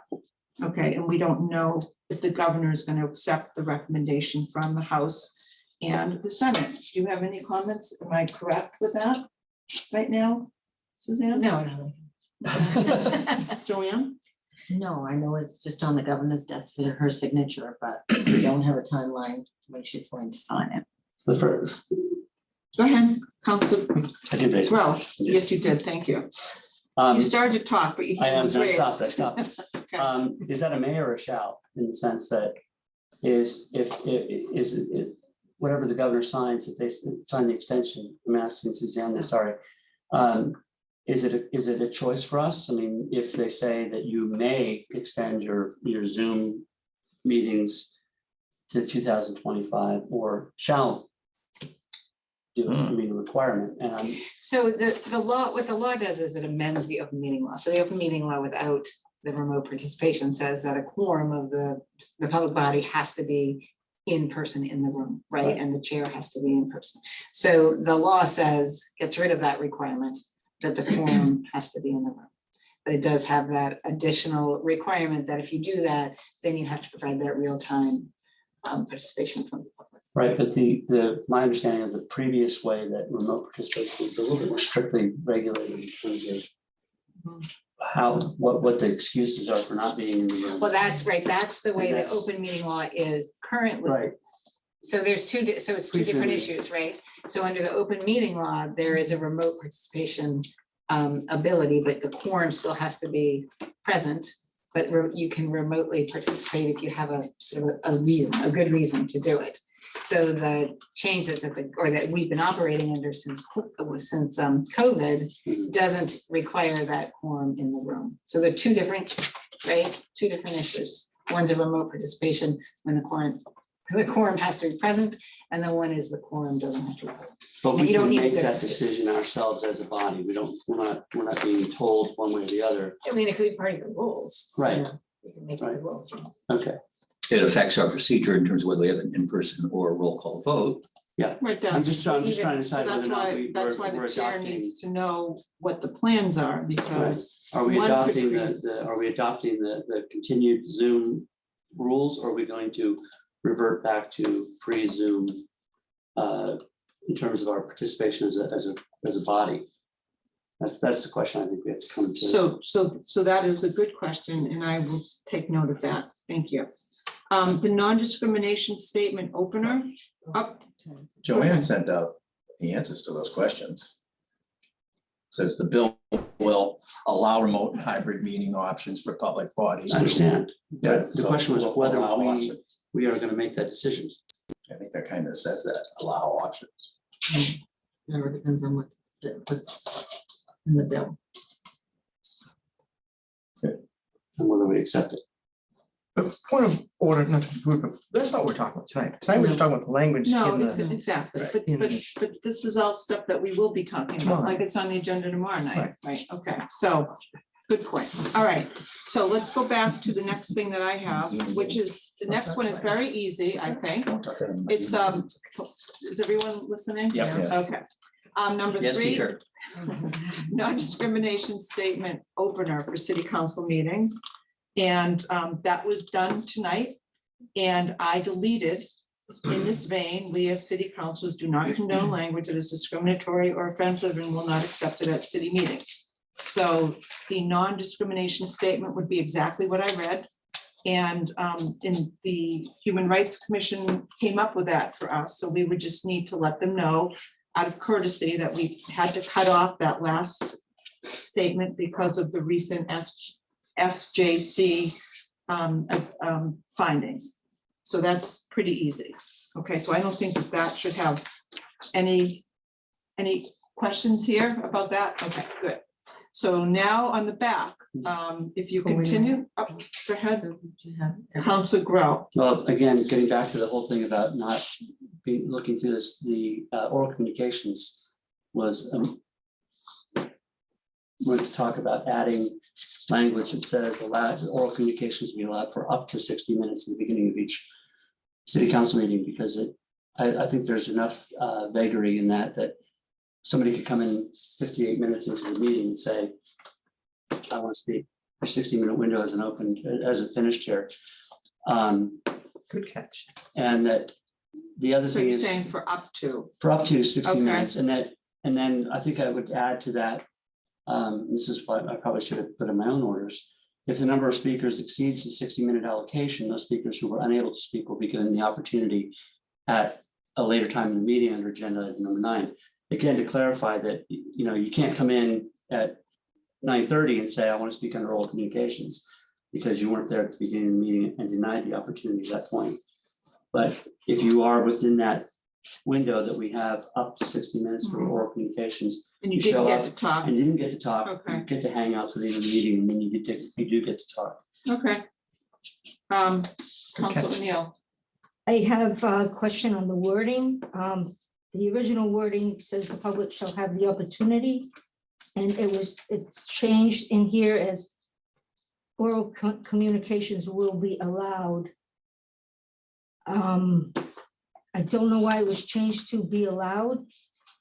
In my mind, if the words say communications will be allowed, it is something that you can disallow. And I don't think that should be the case. well, the Shall law, have the opportunity. so the law states that it's up to the chair. It's up to the president. That's the open meeting law on public comments. We've taken it one step further to assume that we will do that. So that's why it is in our rules of procedure. But the open meeting law says it's to the discretion of the chair of the council president to make that decision. And now we actually state that we will accept public comments for up to 60 minutes. And if people that want to speak, if there's more than 60 minutes divided by 3, right, that's 20 people. I mean, I did some data analysis and, you know, we're not close to that. So, but if there were to be more than 20 people and we all spoke for 3 minutes, we would say at the end of the meeting, we're going to give you another box of time, but we have to go on with our normal business. So I think we've been very generous with this because everything else are public hearings, their requirements, special council permits that are date intense. You know, we have to do our orders of business. Go ahead, Council O'Neill. But why did you change the wording from shall have the opportunity to be allowed? Because in my mind, you could start the meeting and say, we're not going to allow oral communications tonight. You could absolutely do that because it's up to the discretion of the chair. And if you had a full agenda, you might need to do that on occasion. I don't think, well, If you have, 3 I public mean, That would be in the presentations. best and- interest of the democratic society. We have to get our business done. And then, you can Madam argue. Chair, yeah, go ahead. there's a simple word that I love, and it's called shall. Hmm. So you could change that to oral communications shall be allowed for up to 60 minutes. No, you still have allowed in. No, shall is a must be done. And if you put shall be allowed, you're saying that there isn't a discretion of the chair. I don't, maybe we can, am I Will speaking to says you? the same thing. I'm I know. comfortable with shall. I mean, Just I going think back. Right, it's it's important. Tony says it's you the know, same thing. I It's- mean, I might it's- not be the council president. I might No, not be right. elected next time. I don't know who the council president is, but I think it would be important to continue with this. And I don't think anyone would want to deny the public that opportunity. Councilor Gross, Gross, I'm sorry. You two can't sit together. Say Tony. Well, I mean, in, strictly legal terms, will means that will happen. I understand. It means allowed is secondary to that. Will overpowers that, is that I correct? like shall. Shall. So I also- guess I don't understand. So what the why, question so is. why, But that's what not, the that's, question was. but here's why did we cut out all of the rest of it that talks about who will be referred to? And I don't know why I'm just catching this now, but Yeah, no. why we cut out all of that? Mhm. About being answered by the mayor. Yeah, Mhm. yeah, all of that got cut out. That's, It's just yada yada.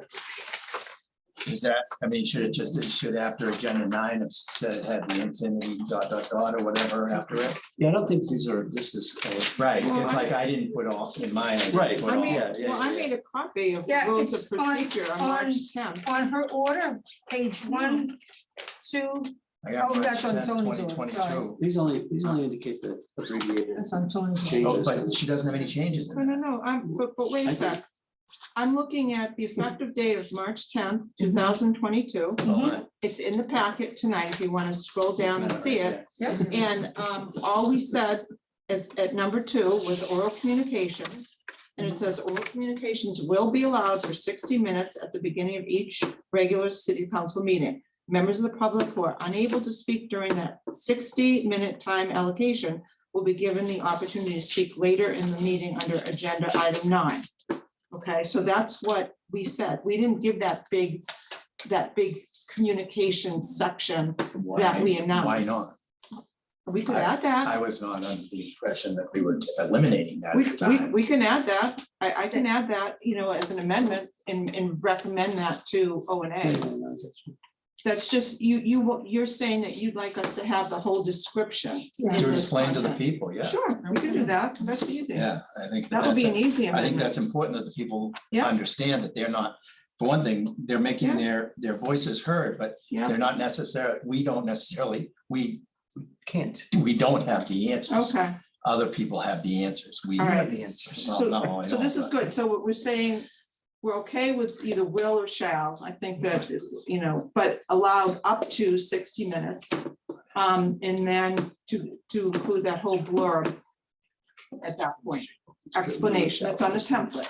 Do you Okay, need to good. say anywhere about They are. submission of written testimony or? That we're not at the public hearing yet. Right now, No, we're still at. for public comment.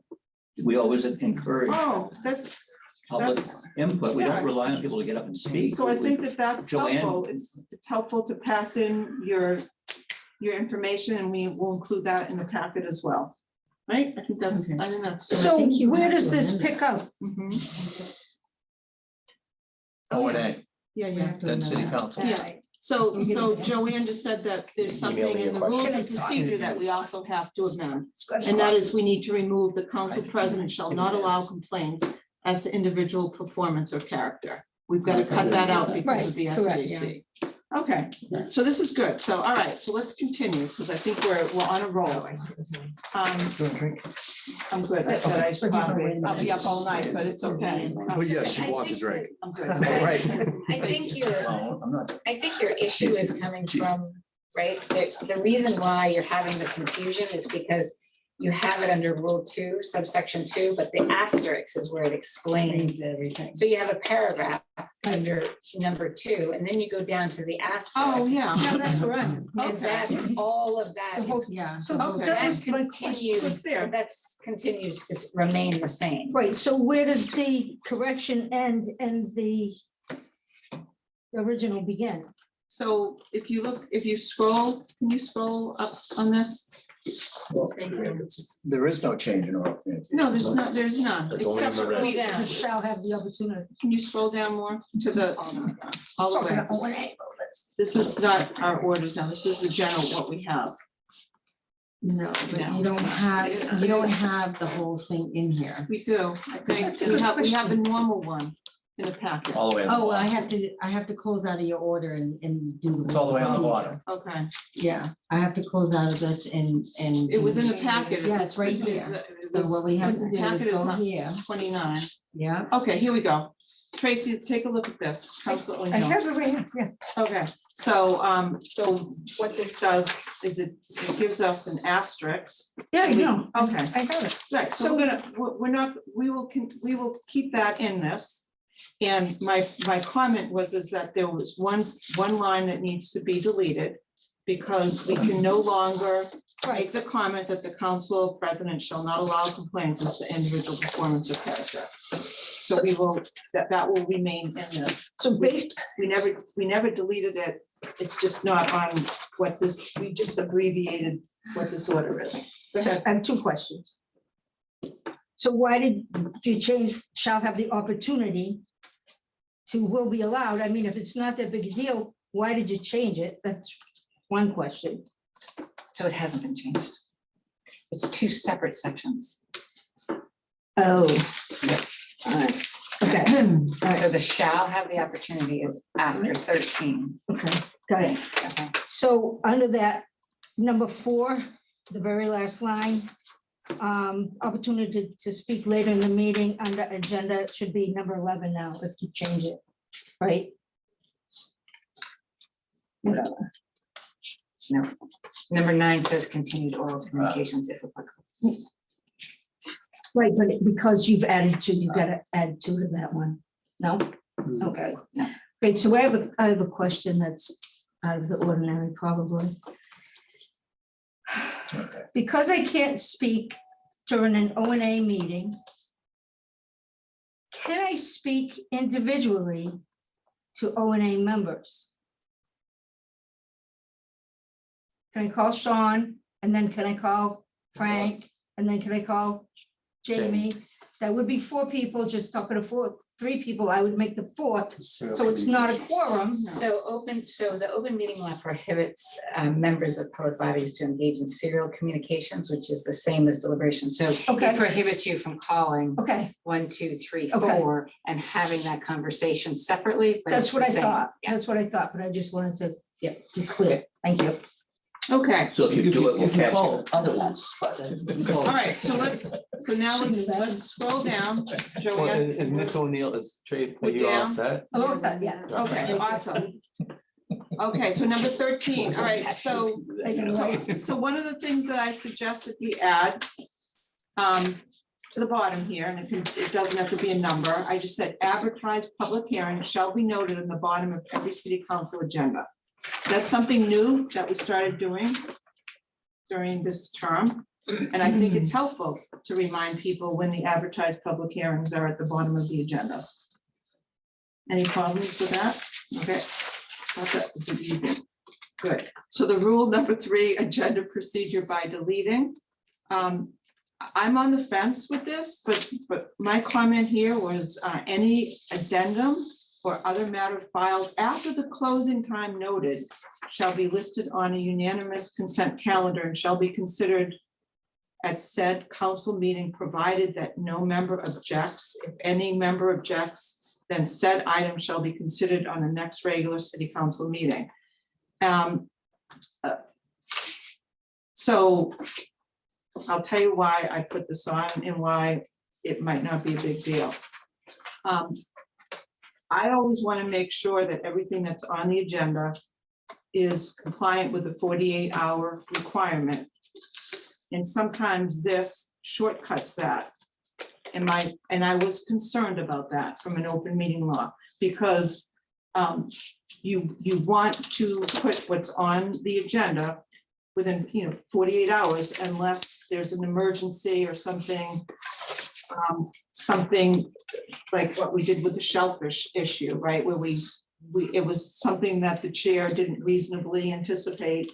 So we put that on because we had a deadline, right? So my comment there is that if the matter is something similar, if it's something easy, like just a FYI document that we want to add to the unanimous consent agenda, that's pretty simple, in my opinion, right? So I don't really care if we remove this or not. I just wanted to be clear that in cases of important information, we need to stand tall to the open meeting law by protocol, which is 48 hours. So that would mean the end of the day on the close of business on Friday at 12:30 is the last time that you can legitimately post something for Tuesday's city council meeting, right? Because that's 48 hours, correct, Joanne? I'm sorry. So I'm saying if something has to be 12:30 on a Friday in order for it to be 48 hours in advance. But if it's just if it's a document, like an FYI of something and not like a huge agenda item, but yet the part of me that also says that most of these are just referrals anyway to subcommittee. So it makes that less important. Suzanne, what do you think about that?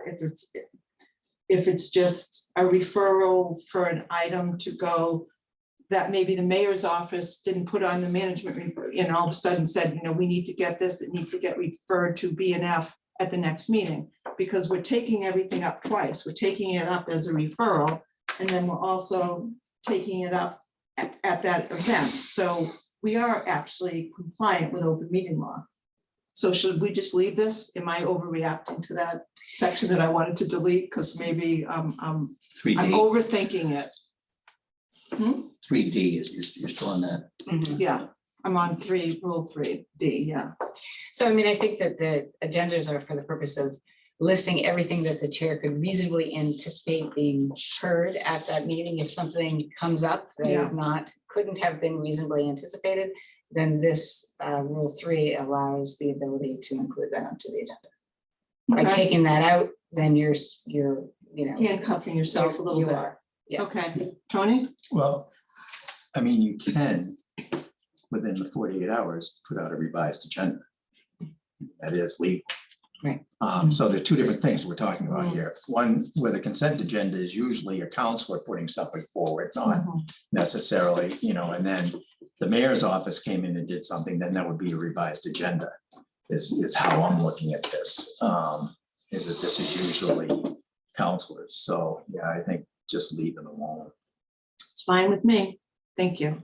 They've had it where the administration came at the last minute and did an unanimous consent agenda the day of the meeting. But it was just a referral. It's just a referral. Okay. That doesn't happen. And the chair did not realize that, so that's okay. Right, as long, because, right, Yeah. okay, all right, so we're good. So I will make sure that we don't, I will not strike D, I will leave it. So the next part is kind of an interesting component because one of our, it talks about the presentation from opponents. And we had a situation on the zoning where we were accepting a presentation from city staff. And a member of the public came forward and said they wanted to put their name in the hat to be the 15-minute person to do that. It was like a special interest group. They wanted to speak in opposition. And I said, fine. And then another person called me and said, well, why did that person get the opportunity to do that? I didn't support that. I would have liked to have shared it. And I'm like, okay, you know, why don't you two go and talk and see if you want to share the 15 minutes or something, but I didn't, it was kind of an awkward situation. But I think it's good for us to give the opponents that opportunity to select a spokesperson to have that time frame. But that assumes there's a unified spokesperson. Exactly. So my comment, you know, something I think I could touch up a little bit on this is maybe I could just say, make it broad and say presentation from proponents and opponents. You know, you will be allowed up to 15 minutes for special interest group, blah, blah, blah, up to 15 minutes in total, and just ask them to tell the city clerk's office 72 hours in advance who that person is, just so we're prepared. And that way we know that we have both a proponent and an opponent for 15 minutes. And that special interest group can work together to determine who that person is and just coordinate it through the city clerk's office. So I thought that that was a fair way to give that same opportunity to the people in opposition to the people that are in support. So that was what I was trying to say there, and I don't know if I'm clear. Councilor Nolan. I do like this because unfortunately, most of the time this has happened, there's been issues in East Gloucester, and there's been more than one person that thought. Or a hotbed. Yeah, that thought that they were in control of the meeting, and Yeah. then there wasn't, then you have, you know, well, I'm gonna use 5 minutes and I'm gonna do 8, and he didn't use 6, Right, and it gets confusing. right, And by putting in writing, saying the 72 hours in advance, without that, then it just leaves them at their 3 minutes yes, of their time to Yep. speak in opposition. Because Yeah. it can, and then a lot of people can't fill 15 minutes, especially Right. if they're not, you know, hired or an organization that's out there to oppose something. right, So I do like this because we have seen it come up, especially I'd be fair to say the Reverend. You yeah. know, so, And we had it come up with a zoning too. right, and- so I do like this idea. Good, all right, I'm glad. Councilor O'Neill and Councilor Worthley. Let me make sure Councilor O'Hara doesn't have a. No, he doesn't. Okay, go ahead. So matters received 72 hours, 72 business hours prior to the meeting. Yeah, That would mean that Tuesday's meeting, if I had a slideshow, I would have to present my slideshow the previous Wednesday, the end of the day on Thursday. because it would be 72 hours, it's 3 days, right? Oh, it's the end, It's it's the Wednesday. end of the day, okay, it's the end On of, Wednesday. So it's Or like 48 6 hours. PM, Yeah. okay, so, so Thursday, Friday, Monday. yeah. So that's, I think that's asking a lot. I For, think for me to be ready on Wednesday, a whole week ahead, we're that's a trying, whole we're week trying to ahead. be consistent with the 72 hours, because I- that is legally the amount, that's when correspondence and communications has to be in for public hearing. So we were trying to be consistent with the 72 hours to reflect this timing. And also the clerk's office has to process these and prepare them for our consideration. Right. Go. Council Worthley and then Council Grow. So I didn't want to go ahead to the communications part. I want to go back to the 15 minutes allotted to opponents and proponents. How would the public know they're opposing something they haven't heard yet. Right, they're at a meeting, someone proposes something. Today, everybody knows who the opponents are, right? I mean, for the most, don't you think? I mean, no? I just wonder if you're at a meeting and you're listening and say, oh, Just- I don't like that, whatever it is. They've got different splinter groups. I don't know. I'm just trying to do something That's that hard. is generous to both sides and Mhm. fair to both sides.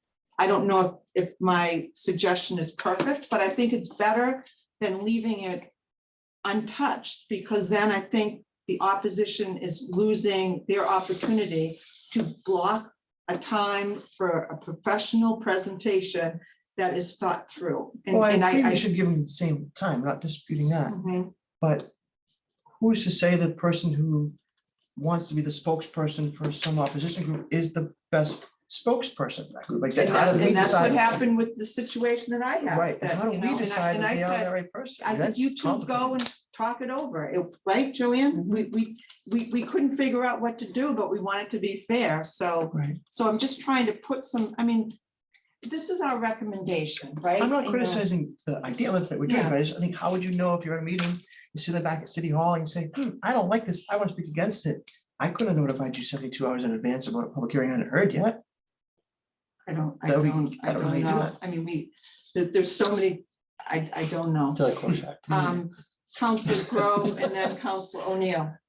I think we're trying to, as far as the Wednesday thing, we're trying to keep it in line with what we expect of proponents and public comment, correct? Is that, so the idea is that we have, if it's an organized opposition, and not every issue is going to have an organized opposition, and certainly even if you aren't part of the organized opposition, you still have the opportunity to speak at that meeting for 3 minutes, which is the same as any other proponent might do, because most proponents are the applicants for a particular situation.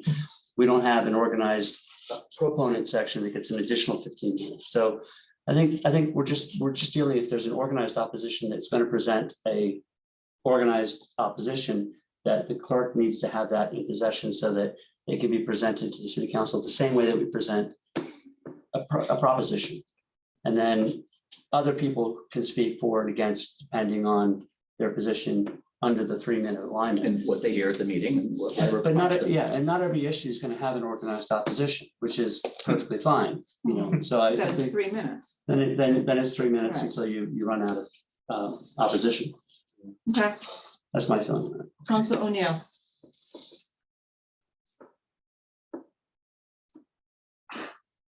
So if I'm opposed to, if I'm just a resident and I'm opposed to what an attorney is proposing,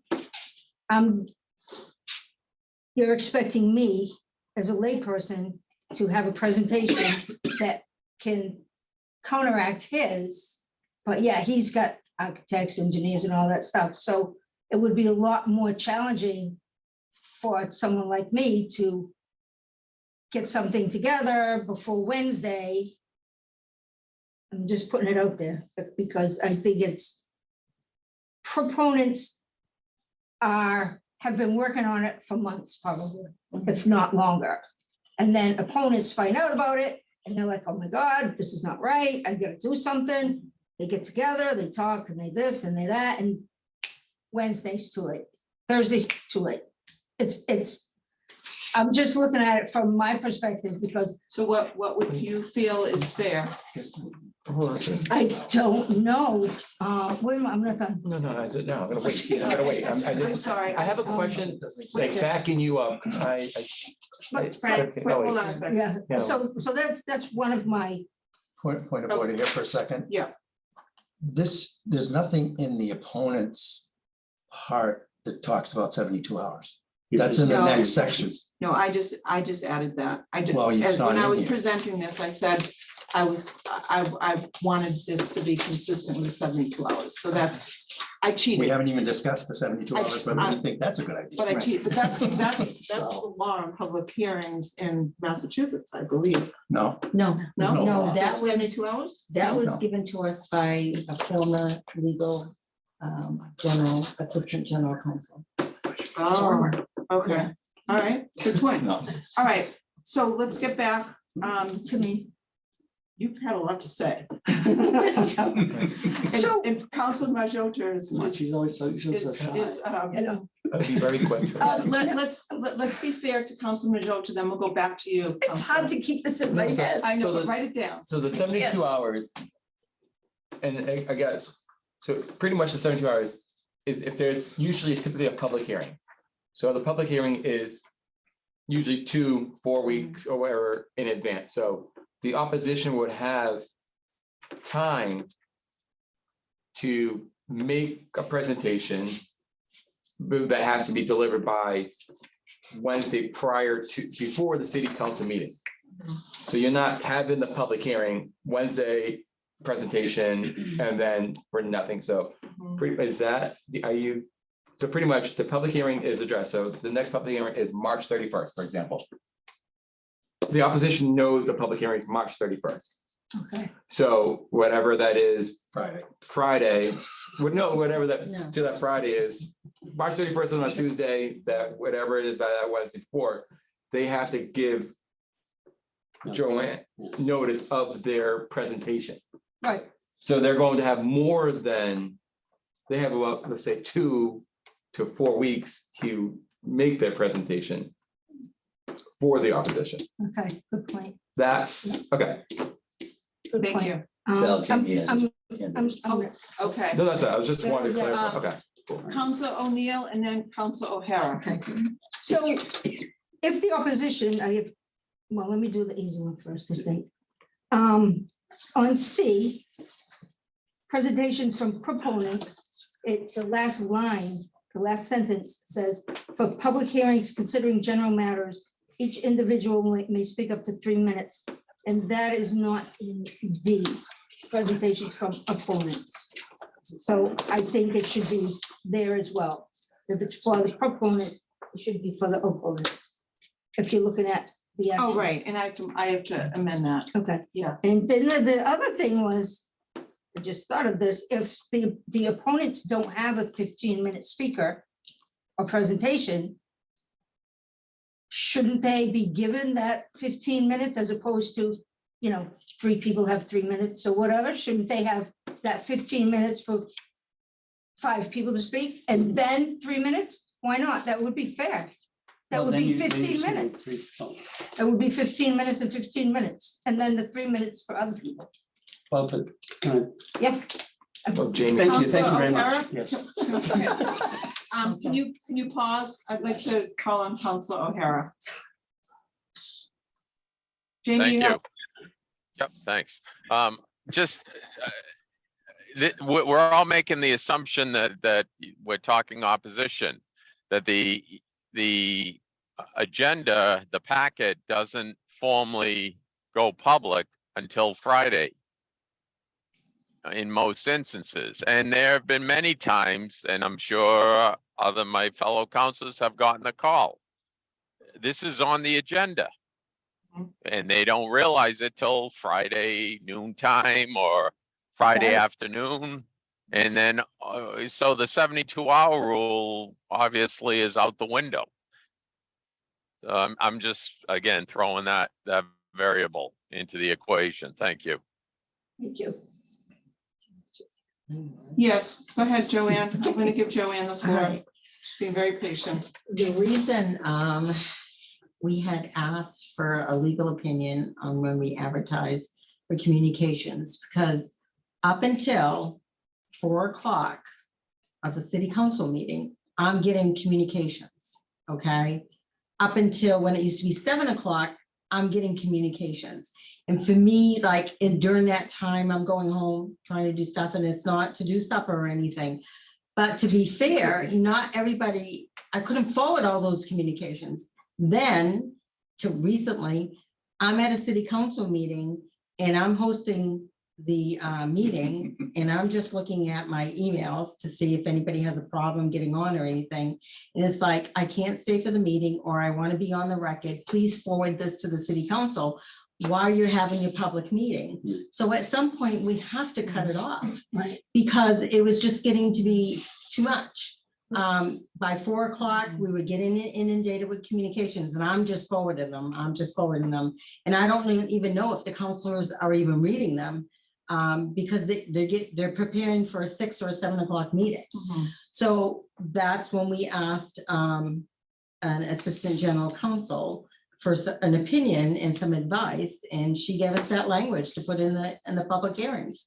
And that's how it's advertised. And that's how it's So that advertised. 72 hours is in the advertisement. I mean, it's up to this committee, this council, if you want to cut it off, but I think the day of is kind of unfair for the city clerk's office to try and get all these communications to be on the record.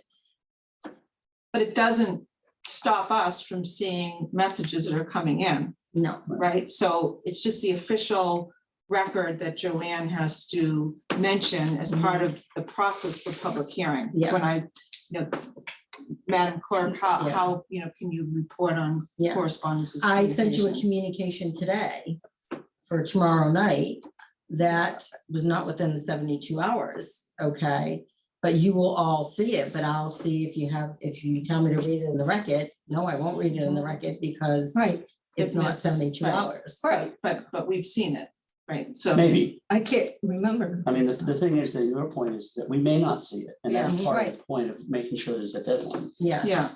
Urging people to put it in Right. advance. So Okay. that, so we know. I So let's move on because, Just very I'm quickly. shorting you, I'm sorry. Yes, Okay, go I'm ahead. patient. The concern about the 15 minutes leaving it open is that you're essentially rewarding the first person with their hand up to talk for 15 minutes. Now, that may be relevant, but it shortchanges the people. Maybe there's somebody who planned a big, I think there needs to be some organized opposition if you're going to have 15 minutes. That's not what I meant. Oh, I okay, meant, so if you have 15 minutes, that's 3 minutes times 5 people. right. Plus then they can have the 3 minutes, just like In the. addition to their 15 minutes. Because the proponents did. The No. proponents have a 15-minute presentation and then they have up to 3 minutes. each. Anybody who speaks in favor of the presentation. Right, so not the- opponents should have 15 minutes and then 3 minutes each, then 3 minutes for other people. Right, but the attorney doing the presentation for proponents isn't then getting a 3-minute window to then further push their thing. The 15-minute window is for an organized presentation, Understood. and then other people speak for their 3 minutes, not the same people. Right. I But think, time is time. I think from a high Right? level, Counselor, I think what we're proposing is that we should give the same opportunity to the opposition that we give to the proponents. And that's Yeah. something which I think is an improvement of what we have. We And can't that- control how they take advantage We of it. can't control it, but we can say that we are encouraging that. And this is, and if you're the group that wants to come up with a representative, they can just let Joanne know. And maybe 72 hours is too much in advance. Maybe it just needs to be on Friday or something like that. So we can work on that. This has to go to O&A. This is only a recommendation. And we certainly heard everybody's opinion. So God love you, Sean, when this comes to O&A. Jamie also has his hand raised again. Oh, okay. Council O'Hara, and then we're gonna move on. Well, Council Grosset, Oh, is the, oh, chief. gosh. Rose. Go ahead. Oh, Council O'Hara first. Council O'Hara and then Council Gross. Council O'Hara, you are muted. Yes, I had nothing additional to say. Thank you. Okay. I want to debate that. Yeah. My suggestion is you get rid of the 72 business hours and change it to 72 business days. I mean. That'll keep those meetings short. Change it to 3 business days. It's the same thing though. It's Friday. No, it's not. No, it's not. No, it's not, because 8 hours in a business day. Yeah, you're talking about 9 days ahead. Yeah, 72 business hours is a very long time. Or just 40 70 hours in a week, Yeah, 72 hours prior to the is a very long time. Big difference. you can So just say 72 hours. hours. 72 hours. Yeah. Yeah, Okay, yeah. all right, Yeah. I like that. Yeah. Okay, Do you excellent. miss anything? That's a good catch. Sometimes. Yeah, that's a lot. All day Got a lot long, of trouble doing this for it. Okay, Yeah. so that was a good one. So we're gonna That was one change it word. to 72 hours. Okay, that's what, okay. And then the other thing is, questions is G, questions by city councilors to either side. I added or to city administration. Because on ordinances, on Gloucester Code of Ordinances, a lot of times it will be city administration. On special counsel permits, typically it will be to either side. It's usually the attorney that's presenting a special counsel permit. So by this way, we're kind of, it might, for the harbor master's hours, right, the new fees and everything else, it might be TJ, right, city administration, or whomever. And so that's why I added. Are city you on administration. G? Yeah, I went down to G. I would just, on G, I would just say city council rules of debate shall apply. City That's it. council what? Rules of Under G. debate, city council rules of debate shall apply. What are those? We're rules? under What are G, those questions by rules? city councilors to Yeah. either side. Yep. City council rules of debate shall.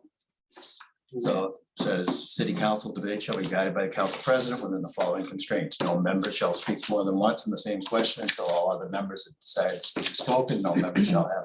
But- Or hold this the is- floor for three. I understand what this is. What I'm saying is you can apply another rule. Set of rules, yeah. Yeah. We changed the rules. I think it just, But, we already have a set of rules here. Let's just use it again. That makes sense. but the rules of debate, But you want to change, we want to change the rules. but, No. but what but I'm typically, saying is why. but typically. That's my suggestion. but- We can discuss it later. That's my, Okay. look at the rules of debate. Oh, no, and you'll see I why. understand the rules of debate, Okay. but typically the public hearing has consisted of proponents, opponents. I'm just talking Questions? about questions by city councilors. Rules of Questions. debate shall apply. City council rules of debate, just for G, Just for G, just for G. just for G. just for City council rules of debate shall apply. Mhm. That's my suggestion. That's all. I think it's clear. It's written elsewhere and it's clear. Okay, any other comments on this? Yeah, Good. but I think we are interested in changing the rules of debate by adding timeframes for questions as opposed to individual one question rounds. And I think that worked really effectively when we tried it. Mhm. If we change our rules of debate to indicate that the council president may set timed allotments for questions, and then It's in here. It's in the rules of debate. I understand, Tony, but if you read it specifically, it has a very thing about, we have one question, we get to speak once and that's it. No, it doesn't say that. It says no member shall hold the floor for more than 3 consecutive minutes during the debate of the same question. I understand, And but that's it's all not, the same question in front of us. right, But the issue with the questions, and this, So the you still have the reason, same 3 minutes. but the reason why we did this that way is because we wanted to give counselors equal opportunity to ask questions and to use up their allocation with their questions. And it worked really well when we tried that because everyone, and we went around, and I think we did it in roll call. And it seemed fair because we weren't cutting someone off. Before that, I was using, I don't totally agree with you, Counselor. yeah, Because the questions is technically a different part of the public hearing. And I I believe think that that the questions. the questions, let's have one conversation. Yeah, I think, Counselors may, okay, Mhm. right now I have the floor. yeah. Thank you. So what the benefit of this, the allowance should include the ask of the question only, is that it gives the counselor adequate time to ask, could be 6 or 7 questions, right? And they get right to the point, ask their questions, and you're not timed on the answer from city staff. You are timed on the amount of time it took you to ask your question. So it gets you right to the point, and you're not cut off. Before that, I was always saying, let's share the floor. Let's start with this person and that person, and then people felt cut off. And that wasn't a good thing. So I like this as being more fair to everyone, and it's very objective. So that's why I changed this. And if And if, let's give you an example, on April 11th, we have 7 public hearings. Okay, and that might be a night where I might say, as the president, tonight we're gonna have 2 minutes each because we have 7 public hearings, right? Or maybe the big public hearing that night, we might agree that it should be 3 minutes per person because there's a big one on short-term rentals, right? And the other ones are smaller. So we just want to be fair to the allocation and ask people to ask their questions quickly if they want to ask a lot of questions.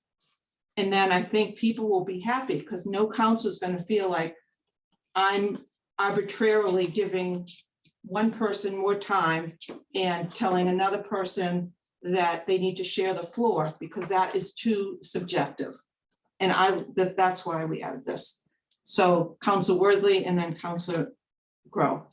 So I liked when we did it on the floodplain discussion, time questions, and I think everybody who asked questions never really used up all that time. I felt like, I think Council Crowe at one point, you said you still have 2 minutes and 15 seconds, like, oh, wow, that we had a lot of time. And I like the idea that, sometimes you have one question that actually just naturally leads to another one, and then you share the floor, you've lost it for 8 people, you lost your train of thought.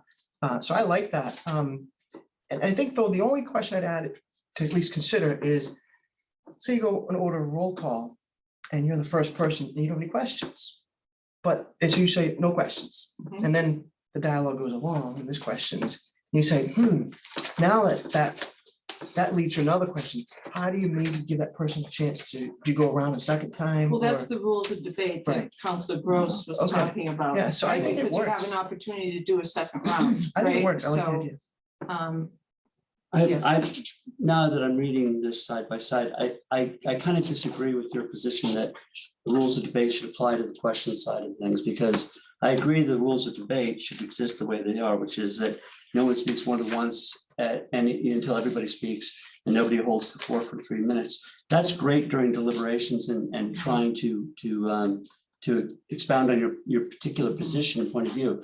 The questions, I think, on the other hand, I think I'm much more interested in a little more liberal interpretation of being able to ask multiple questions in a row. Because I know, like Jeff does, that I ask a question, the answer prods a new question, and I don't want to get stuck not being able to answer that question. But if we can, I think we chatted about this today. You could say at the discretion of the chair, questions may be taken. Oh, no, wrong one. I don't know what I said, but basically that you can allow additional rounds of questions if it's determined to be necessary. So you can speak for 3 minutes or no minutes, goes to the next person around, and then you say, I've got some questions. We want another round? Yes, boom, we do another round. And then that way we're covering, because I think the biggest problem we have sometimes in pre-deliberations is that not all the questions always get answered. And that's really the most important thing for me prior to making a vote, is that I've heard all the questions and have a chance to ask them. So I'm Right, I'm and in I favor of that. think this is good because you're not being penalized because a member of city staff just took a really long time to explain something, right? And you have the opportunity to systematically ask your questions as quickly as possible if you have 10, right? I don't have You a can- problem with the rules of debate, but that's for Yeah. deliberation. All right, I think we've exhausted this Well, no, and, there is no set time in here or anything. I mean, that's where rules of debate are very clear mission and well, what you just said is exactly what the rules of debate are. You just could have made my argument even easier.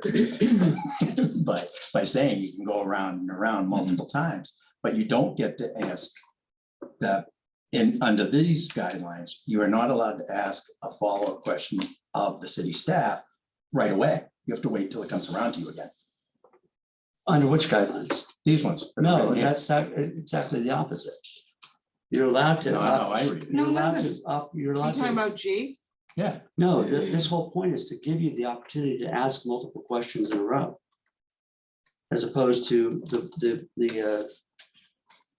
the usual one question. That is let's move correct. on. So what we did that night, I think the Okay, first all right. question on the No, I understand, I overlay, understand. overlay was 5 minutes. And we figured out that that was just too long Way too long. because no one exhausted that That 5 was the minutes. question only. Oh, that's the Not the question answer. only, right, that was the question only. And I sat next to Joanne, and she was timing it, and then we kept track, right? But it was fair and systematic. I thought we did an awesome job that night, asking really good questions, and no one felt like they were not given the time to ask the questions. Okay. So anyway, so I think we've exhausted this, and it will go back to, So what is the answer? the answer is that this is gonna be the recommendation. F. I have Are we still on some- F, we on G? G. We're on G, Okay, okay? so you're leaving Counselor it, as- Nolan, you You're ready leaving to it- go? I think I know what he's gonna say. you're leaving You it had a as, break? what? You're leaving it as you wrote it, I am, okay. but you guys could. That's what I so wanna when we know. bring it to O and A, they'll That's what have I an wanna know. opportunity to go to town. There's no answer for the questions tonight. It's just discussion. So, All right, thank you, Counselor.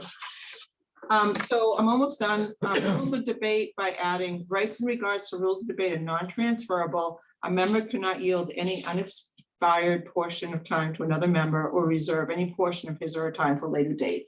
And the reason for that is that if we do this very fair, systematic way of both debate and questions, we should not need to give your allocation of time to another counselor, because we are going to be going way over our 4-hour time frame that we're trying to set up to have a fair and coherent meeting where we're all on our game and not just going into the wee hours of the night, particularly when we have a full agenda. Plus, we can have additional rounds. Right, exactly. We can have additional rounds. So that's what, and Joanne, do you want to describe what Grace had researched for this in terms of? So you want to do transferring time to another member? Yeah. Okay, this is from the Roberts Rules of Order newly revised, section 4310. Rights in regard to debate are non-transferable unless the organization has a special rule on the subject. A member cannot yield any unexpired portion of his time to another member or reserve any portion of his time for a later time. If a speaker yields to another member for a question, in its parentheses, request for information, the time consumed by the question is charged to the speaker. And you can also find this information in Robert's Rules revised in brief on page 29 and in the American Institute of Parliamentarians Standard Code pages 131 and 132. Noted. And Grace attends these parliamentary procedure sessions with all the city clerks. And this is what they're recommending as a good source for parliamentary Robert's Rules. So anyway, so I was just taking that lead and thought that that was, I'm not gonna lose sleep over this one. You guys can do whatever you want, but that was my recommendation. Council O'Neill. I think that if another counselor is more well-versed in a subject than I am, that I should be able to yield my time to that counselor. So my 3 minutes or my 5 minutes will be given to another counselor.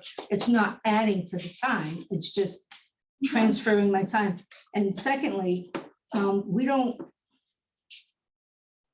our rules of procedure are not governed by Robert's Rules. Robert's Rules, the last sentence on page 10 of 10 says, Robert's Rules of Order shall prevail on all matters not specifically covered by the rules. So whatever's not covered by the rules, Robert's Rules prevails, but we don't necessarily have to follow Robert's Rules, or we don't follow Robert's Rules, right? I think if we haven't, I'm sorry, I'd like to answer that. If you Go want. ahead, I Councilor think what you Worthley. just said was that if we have a rule that further specifies whether it's transferable or not, then we could go back that. But otherwise, if we don't have a rule on it, then Robert's Rules of Order. Right. But I'd like that to be ruled that you can yield your time to another, because as a new counselor, there's a lot I don't know, as we all know, right? And if somebody else has a wealth of information and has been studying it, and I've been on vacation or whatever, I think Okay, they do well, it in we'll Congress, be- right? will be able to do this at O and A, right, as Okay. part of the deliberations and then the full committee. Alright. And my We last, can't deliberate. my last, Email me. Chevy Jones. my last, Business. my last one here is, Rule 8, when a city council who is not a member of the standing committee wishes to ask a question, they should email the question to the standing committee chair and copy the city clerk and the clerk of committees in advance of the meeting. That was just my suggestion. And my suggestion was that that's a methodical way to push a question to the chair, but to back it up with the city clerk and the clerk of committees. So if, so no one misses that city councillor who's not on that subcommittee, no one misses that question to be asked in standing committee. And I think that that's compliant with open meeting law, because that councillor is not deliberating, they're just asking a question. And so if I had a question for Scott and BNF, I would send an email to Scott and I would copy Joanne and Sherry. So it would be double covered. And you would know that it's there. And if you forgot to ask that question, Sherry would be in that meeting, would say, Counselor Memard, Counselor Gilman asked a question, Mhm. right? So that was my thought. Okay, Go ahead. two questions. One, doesn't that circumvent essentially, if I just send all my questions and not attend the meeting, am I just circumventing the idea that I'm avoiding, as a non-member of the public, I'm basically giving the chair all my questions to ask, and that way I don't have to show up at the meeting, and that's not a violation of the meeting law? Seems a little sketchy. But secondly, what obligation does the chair have to ask those questions? I mean, I would think that the chair would ask those questions at their discretion, and there's no obligation Okay. for the chair, I'm looking at you, Scott, Well, to ask I'll think questions. very carefully about asking your Yes, question. yeah, right. So I remember that this happened at a time where Scott was accepting questions from members Hmm. of the city council that aren't on a subcommittee, Hmm. right? And now we know that if they did that, they'd also need to accept them from members of the public that were there that wanted to ask it, right? If you ask the extra members, right? So I couldn't attend that meeting. Mhm. And I had an important question that I wanted to see answered, and I wanted it to be part of that conversation, so I would know what the answer was prior to the public hearing. Yeah. And it seemed to be reasonable. I Mhm. mean, I was just trying, I'm It's trying to still be at the thorough. chair's discretion, probably, Right. it's fair to say, but Right. in the spirit Sure of it is. camaraderie and trying to work together, you'd think that people would do so. I totally agree with that, and I guess the problem I'm having is that by putting it in as a rule, we're essentially legalizing circumnavigating the open meeting law to do that. Whereas I could simply call you up and say, Scott, I'm really concerned about the following issue. Can you find out for me what blah, blah, blah, blah? And again, that camaraderie and that sense of collegiality, we would ask that question on behalf of our colleague. But to make it a rule or to put it in there, I think it sends a message that we're willing to find a way to sort of. This encourages a more formalization of it. but Yeah, that I mean, doesn't say you can't do it. but I was sensitive to the meeting when Counselor O'Hara was having transmission problems, and you wanted a question asked, answered, and you gave it to him. Okay, That's a fair and I was trying to think of a way that there would be a more diplomatic, fair process. Whereas if you had sent your question to Sean and then copied Joanne and Sherry, your question would have been answered.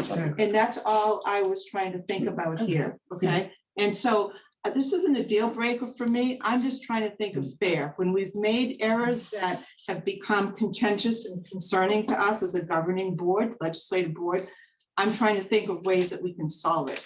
But this is just my thought. You guys can cancel it at O&A.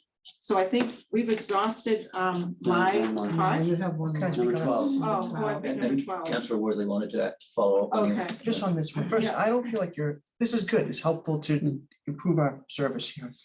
The question I have is, if you don't hear a presentation until the standing committee meeting, how would you know what questions to ask in advance to email the chairperson, right? That would be hard to do. You get the Get the The packet. packet is always have Yeah, but presentation. Packet is, well, I mean, we had the police station came up and the courthouse came up at our committee meeting last week.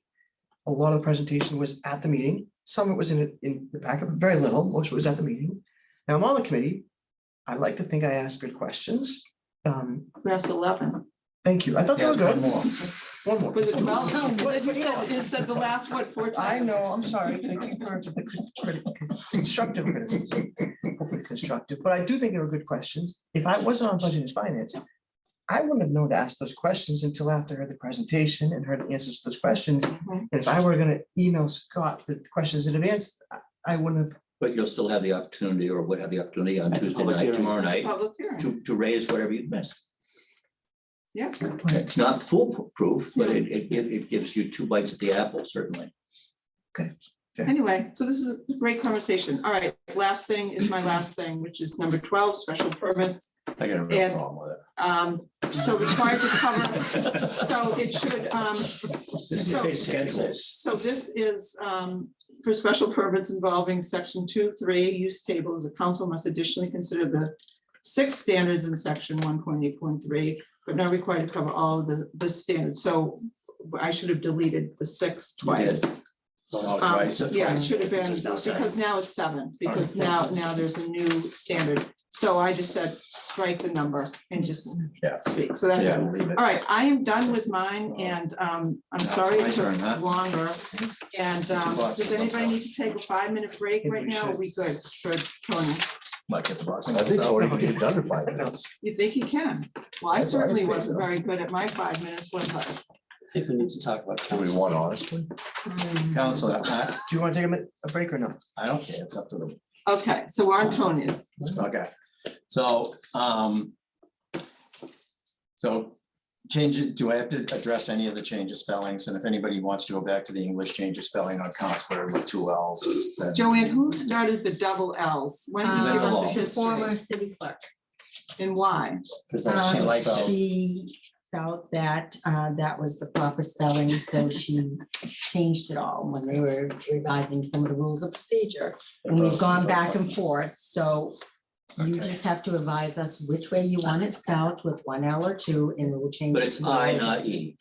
Right. Yeah. I am. So in the, that's- anybody have their hand up? We do the For therapist tomorrow. time, so my next, in rule 1E, about remote participation. They had a whole list, they had 5 things that you had to fulfill. Now they have changed it to only if physical attendance would be unreasonably difficult. And I should have put, that's from 940 CMR 29.10, section 5. So that's directly out of the, but the stuff that's Xed out is no longer applies. So that's what that is. What is this from again? I mean, I know what you said it's from, but what is that? It's from the open meeting law, From the Attorney General. Okay, from the Attorney General, the open meeting law. The old way before COVID. Yes. Except for they changed it during COVID to this standard.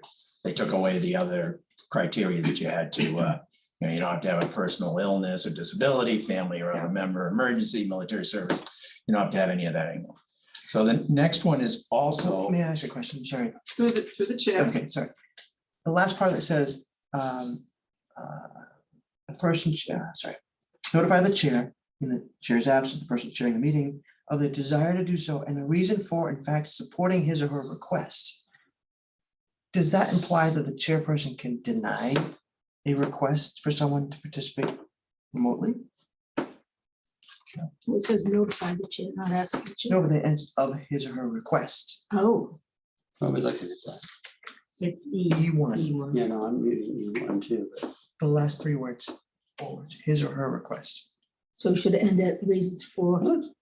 I don't see. So where? Well, on number And then 1. E1, One. procedures for remote Oh, participation. E1, I see it down. Oh, we're in the E. next one. Okay. I haven't gotten there yet. Yeah, Oh, thank you. I haven't gotten there yet. Will you let me get there? I thought No, you we're already still, did. No, Okay, let's, Sorry. all right, no, I did Sorry. okay, Just eat. E1 I'm on now, okay, which is a subset. Okay. Okay, we're with you. Okay, procedures for remote participation by adding and deleting. I am adding the exact language out of the law. So that you have a problem with that, talk to the legislature. well, we can make ours laws more stringent than state, law, I right? wouldn't touch. Are you kidding I me? You're wouldn't- gonna, I you're gonna wouldn't try touch to mess with the open meeting law? I don't think we have any options to I'm change. messing with you. I just I want to make think we sure. have to be consistent with the law, Yeah, my opinion. I'm sure I thought these Suzanne would are agree. Council Gross's ideas. I didn't know. that these no, were- it says right out in bold, from 940 CMR 29. Okay, Counselor Grow is raising his hand. I Just- appreciate that. Yeah, I'm doing my best. To Counselor Worthley's point, though, I don't think that that means that they can deny it. I think they're saying you're gonna notify them and tell you why.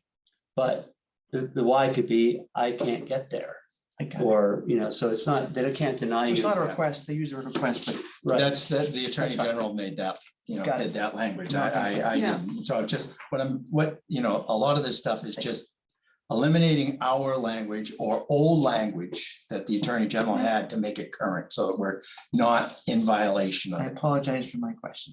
anything. That's all right. So the next one I have is the elimination of 7C.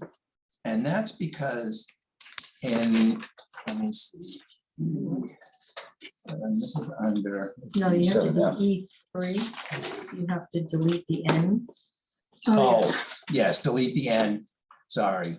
Okay. Delete the N because it no longer has that many, it has no sections under section 5. It had all the list of things you could be a remote participation for. They no longer exist. So the N goes away because N doesn't exist anymore in the remote participation law. So this one, the reason I say that it's redundant, although it isn't, is because, let me find it here in our, this is under rule 1 still, right? We clearly have not been binging Netflix, which I can do. No. What's good? All sorts of things. Above it, we have, so here's what, the reason I say that this is kind of redundant is because E, well, that says E. Above it, in B, in our current one, it says if the city council president and vice president are both unavailable to access city council meeting held via video conferencing for whatever purpose, then the city council with the most seniority on the council shall continue to run the meeting unless and until the president or vice president returns to provided there is still a quorum of the city council. Now, what this section says that I'm saying should be eliminated is, oh, did I not even put it here? No, I didn't even put it here. That's something on. What this says, if one or more city councilors are unable to access the city council meeting via video conferencing for whatever reason, then the meeting shall continue. No, that's not it. You're on C. If the city council. Oh, Sorry.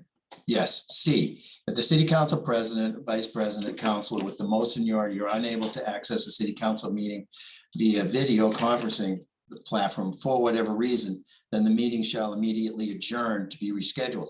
Why would we adjourn? Oh, yeah. Adjourn if we have a quorum? Yeah, fair. It makes no sense. Yeah, fair. So that's why I say get rid of that. Yeah. Because it makes no sense. Good catch. That's my logic on that one. I thought we found his first mistake, but I was wrong. Oh, On- ye of little faith. Keep moving ahead, Tony. Yeah, let's On go. E7, on E7F, I just changed If a counselor has the capacity to be on video, then the counselor should continue to be on video, with the exception that if the counselor calls in, then that is acceptable as only medium of communication. Now, I changed it to the exact wording out of the law when video technology is in use from, rather than saying the counselor should continue to be on video. They say in the law shall be clearly visible to all persons present. Now, what is missing here is that I didn't add in the piece that if they're teleconferencing on their phone, they obviously can't do it. Well, it just says it when video technology is in use. So they're Right, not- so yeah. it's sort of there, but in the old wording, it did talk about that, so that may be a place that needs to be referenced. Yeah, hate to, through the chair. Oh, my gosh. Thank you. Motion to adjourn. Oh, my God, I'm just so excited. This is so awesome. I owe you one. Wow. Did you revive her? to say No. that? Oh, come on. You guys are full of it. Okay, Yes, so Counselor O'Neill. I have to thank Counselor Gross for talking me through a bunch of stuff the other day. And I'm still stuck on this E7F where it's getting, and I understand 940 CMR. So I looked up 940 CMR and it refers 2910. Hold on. 6B. 2910, paragraph 1, fourth sentence down, members of public bodies shall have a responsibility to ensure remote participation in meetings is not used in a way that would defeat the purposes of MGL 30A subsection 18 through 25.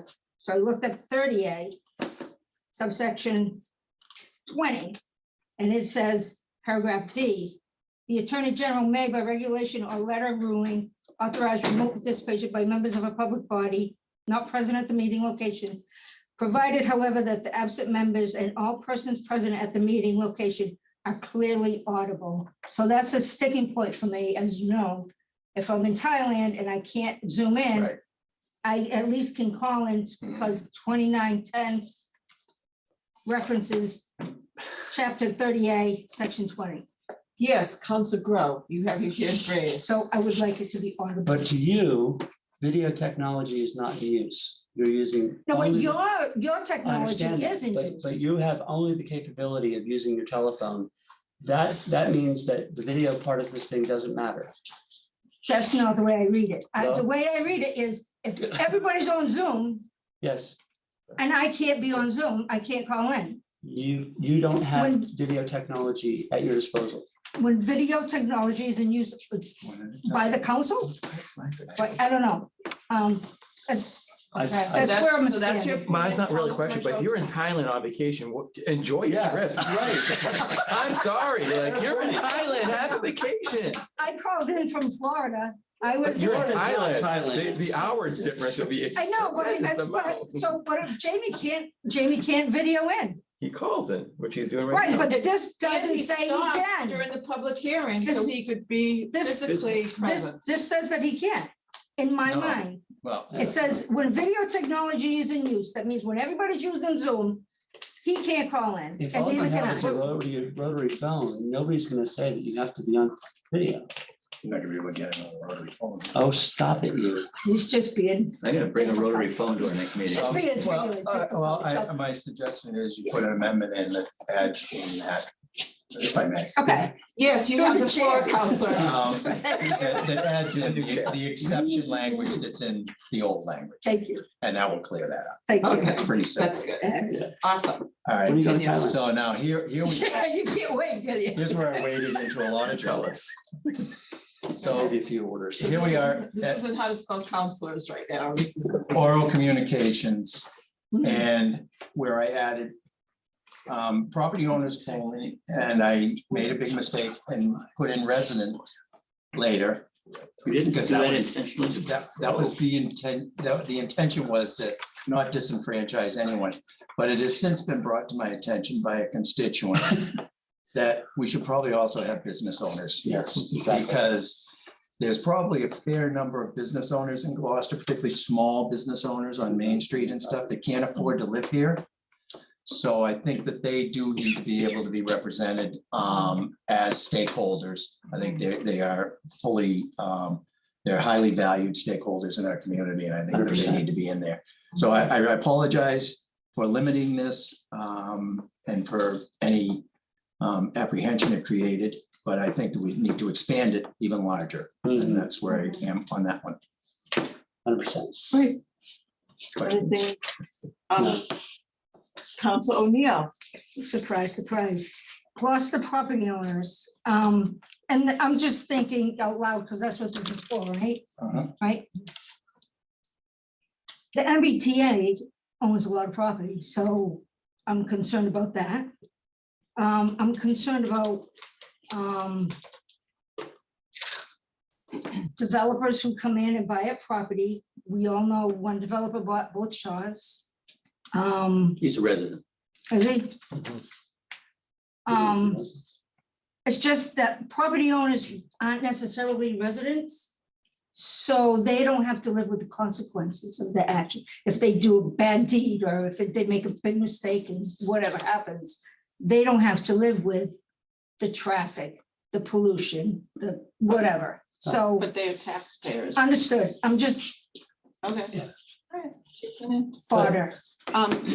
Anyone else have the hand? Okay. Just to come to Council that Crowe. point, though, is that if you are a property owner, you have a vested interest in whatever happens in terms of the legality of the ordinances or the permits or whatever else in front of you. And why should you be denied? If I own a big chunk of property and you're about to come through with an ordinance that is going to clearly harm my interests, I should have the same rights to speak for my 3 minutes as Right, any other resident does. I mean, you're not getting special rights. right. You're just getting the same rights. And I think that, yeah, I was going to tell you, I was going to say that business owners also don't Yeah. necessarily own the property that they're in, Right. and they may not even be residents, but our actions can directly affect them. So I think giving these people the same 3 minutes as everybody else is fair. Okay. Council Gross and then Council Worthley. I just wanted to expand on this, which I didn't touch on when I was speaking about it. The reason, what prompted this to me to feel that this is necessary is because, and one of the things, and it's funny because we brought up the Board of Health and how it went rampant, and a lot of those people weren't even on this side of the Continental Divide. And there's been a, if you pay attention, and I try to, you'll see there's a lot of instances where special interest groups are targeting municipalities. And I don't think that they, just as it gets my ire up when I read somebody from Salem writing a letter to the editor about our business. I feel the same way here. I think this is Gloucester stakeholders' business here is what we are about. Yeah. And that's the reason why I have introduced this language and the subsequent language too. Council Worthley. I just want to make a general comment on not anything specific here, but first, I know you made a mistake. You got beat up for it. But I also think that the record should be very clear. I think everyone knows here, your efforts are to expand input and not restrict it. And so I just want to make sure that's clear on the record that you made an error, and here you're saying residents, business owners, people if they own property don't live here. I think this is expanding the public input and not reducing that. So just wanted to make sure that we all know that this is not excluding people. That's nice too, that people reacted in such a reasoned way. Well, they didn't know. Despite, well, they did when it was Okay. corrected. but All right, there you let's go. continue. Fair though. Okay. Right. So go ahead, continue, Council. Oh, I'm still up. No more questions are. on The that? last one. All right, we got counselors and counselors, counselor and counselors and counselors again. And I now, think that's an easy one for us. and now we're into. I want to fight that. And now we're into presentations by proponents. And this was more the editor of me seeing this, but it says, I crossed out in matters relating to special permits petitioners. And we hear more than just special permits, so I thought that that was just a little, so I thought petitioners may make initial oral communication, so that's the first change in that. And then in the same vein as oral communications, I crossed out for public hearings considering general managers, each individual may speak up to 3 minutes. And in that, I changed speakers shall be a lost a resident and or property owner and or business owner. Or their authorized representative. Or their authorized representative. Because I think that that's very important because many, and then it's the exact same language goes into the opponent's side too, so they have the same level playing field. Mhm. And I hope it O&A, they change and add business owners in there. Great. I think we're done. There's a bunch of counselors. Counselors, yeah. We don't need to keep talking about the counselors, how we Oh, spell it, no, do we? no, no, Oh, he no? has something about a total uninterrupted years of service. Oh, I do. And I'm not married to Five, that one. Yeah, I'll just throw that one out there. Everybody can beat me up and then, oh no, I do have 2 more Yeah. also. Yes, I do. Makeup. Vacancy. So the uninterrupted, for purposes, this is in Rule 5. Mhm. For purposes of this rules and procedures, seniority, somebody total, I'm gonna withdraw that one. Total uninterrupted years of service, that was just, I don't know what I was thinking. Okay. Is okay. that okay with everybody? Sure. Yeah. And now the next one, and this goes to where you and I, Val, had to go before city council for the ward to replace poor Jackie Hardy's seat. Can we go back to one thing? 'Cause I think it's, What I skipped. well, I don't know. Hang on, it's not your change, but it's just a question. Rule 8, D. I didn't know this rule existed, so it's not your change, but it's on here. Should a committee schedule a daytime meeting and any councilor objects, meeting shall be rescheduled to an evening meeting. Now, with our budget and finance meetings, which we try our best to accommodate the city staff and all the departments, if one council Anyone, says, I don't want you to have meetings during the day, we'd have to require every department head to have meetings at night. Mhm. Fair point. Yeah. That's, I mean, that's a big burden to staff, it's a to big overtime, burden. to counselors. I mean, Well, no one's challenged it yet. so So please don't. we can break the ice. we have No, we have no. a phrase in the grow house called "DBAD." I'll let you figure it out. Something to do with soap and sink. So, So- All right, so let's- anyway, so I let's- changed, I let's also, continue. so there's more council and then DBAD, by there's the way.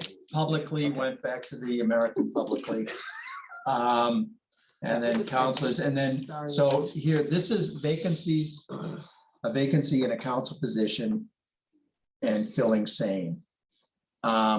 So on number 5, candidates, this is how it reads today. Candidates for election may make a presentation for up to 5 minutes in length to the council. Councilors may ask questions of candidates following the presentation. I took out, I made it, councilors for election shall make a presentation for up to 5 minutes in length to the council. Councilors may ask, so that was, Okay, I I made, like that. I made that change. Yeah. And it sort of goes into the next one, is sort of the reason why I made that change. Because Val and I had to make probably longer than 5-minute presentations and then got grilled for an hour each. And when we were going for Ward 4. Mhm. And then, not, I don't know how many months later, there was another election by the council. So this is procedure for selecting an interim mayor. And again, we got the councilors changing, but on 4, the change, here's how it reads now. Candidates for interim mayor shall be allowed to make a 5-minute presentation prior to the council vote. Councilors may ask questions of the candidates following the presentation. The change is candidates for interim mayor shall make up to a 5-minute presentation prior to the council vote. Councilors may ask questions of the candidates following the presentations. So it forced the candidate to make a presentation, not be asked any questions at all and become elected mayor. Fair. And not living up to certain proclamations. Cool. Sweet. All right, so to conclude, Construction. you can stop share. We're all back. I think this process has been great, and I'm really proud of how we were able to get through a lot. We went over an hour and 15 minutes, but I think for those of us, people that are gonna watch, will agree that we made a lot of progress. And I think the next step is simple. And we will look forward to hearing what comes up at ONA and then full council on this. So I just want to thank Suzanne Egan for all your help, and Joanne again. Safe drive home. And thank you very much. So is there a motion to adjourn? So moved. Second. We don't have to vote. Oh, No votes. oh, No votes. so let's just end the We meeting. just say goodbye. Oh, that's right. He's I think we probably should do a motion to adjourn. So we have motion, we have We already a second. We don't need to roll call because we're all here. Jamie. Jamie, okay, so, Is he still Is the here? elephant- is the elephant still in the room? so, Is he still here? No, I think. Yes. yes, Yes. yes, Sean? You want to adjourn? No, we do it. we're To doing go the right bye-bye, thing. say yes. Yeah. She's breaking the rules. Oh, Breaking right. the rules. Violation. Yes, Scott, Sure, yes. yes, okay, the yeses have it. Good night, everybody, thank you. Have a good night.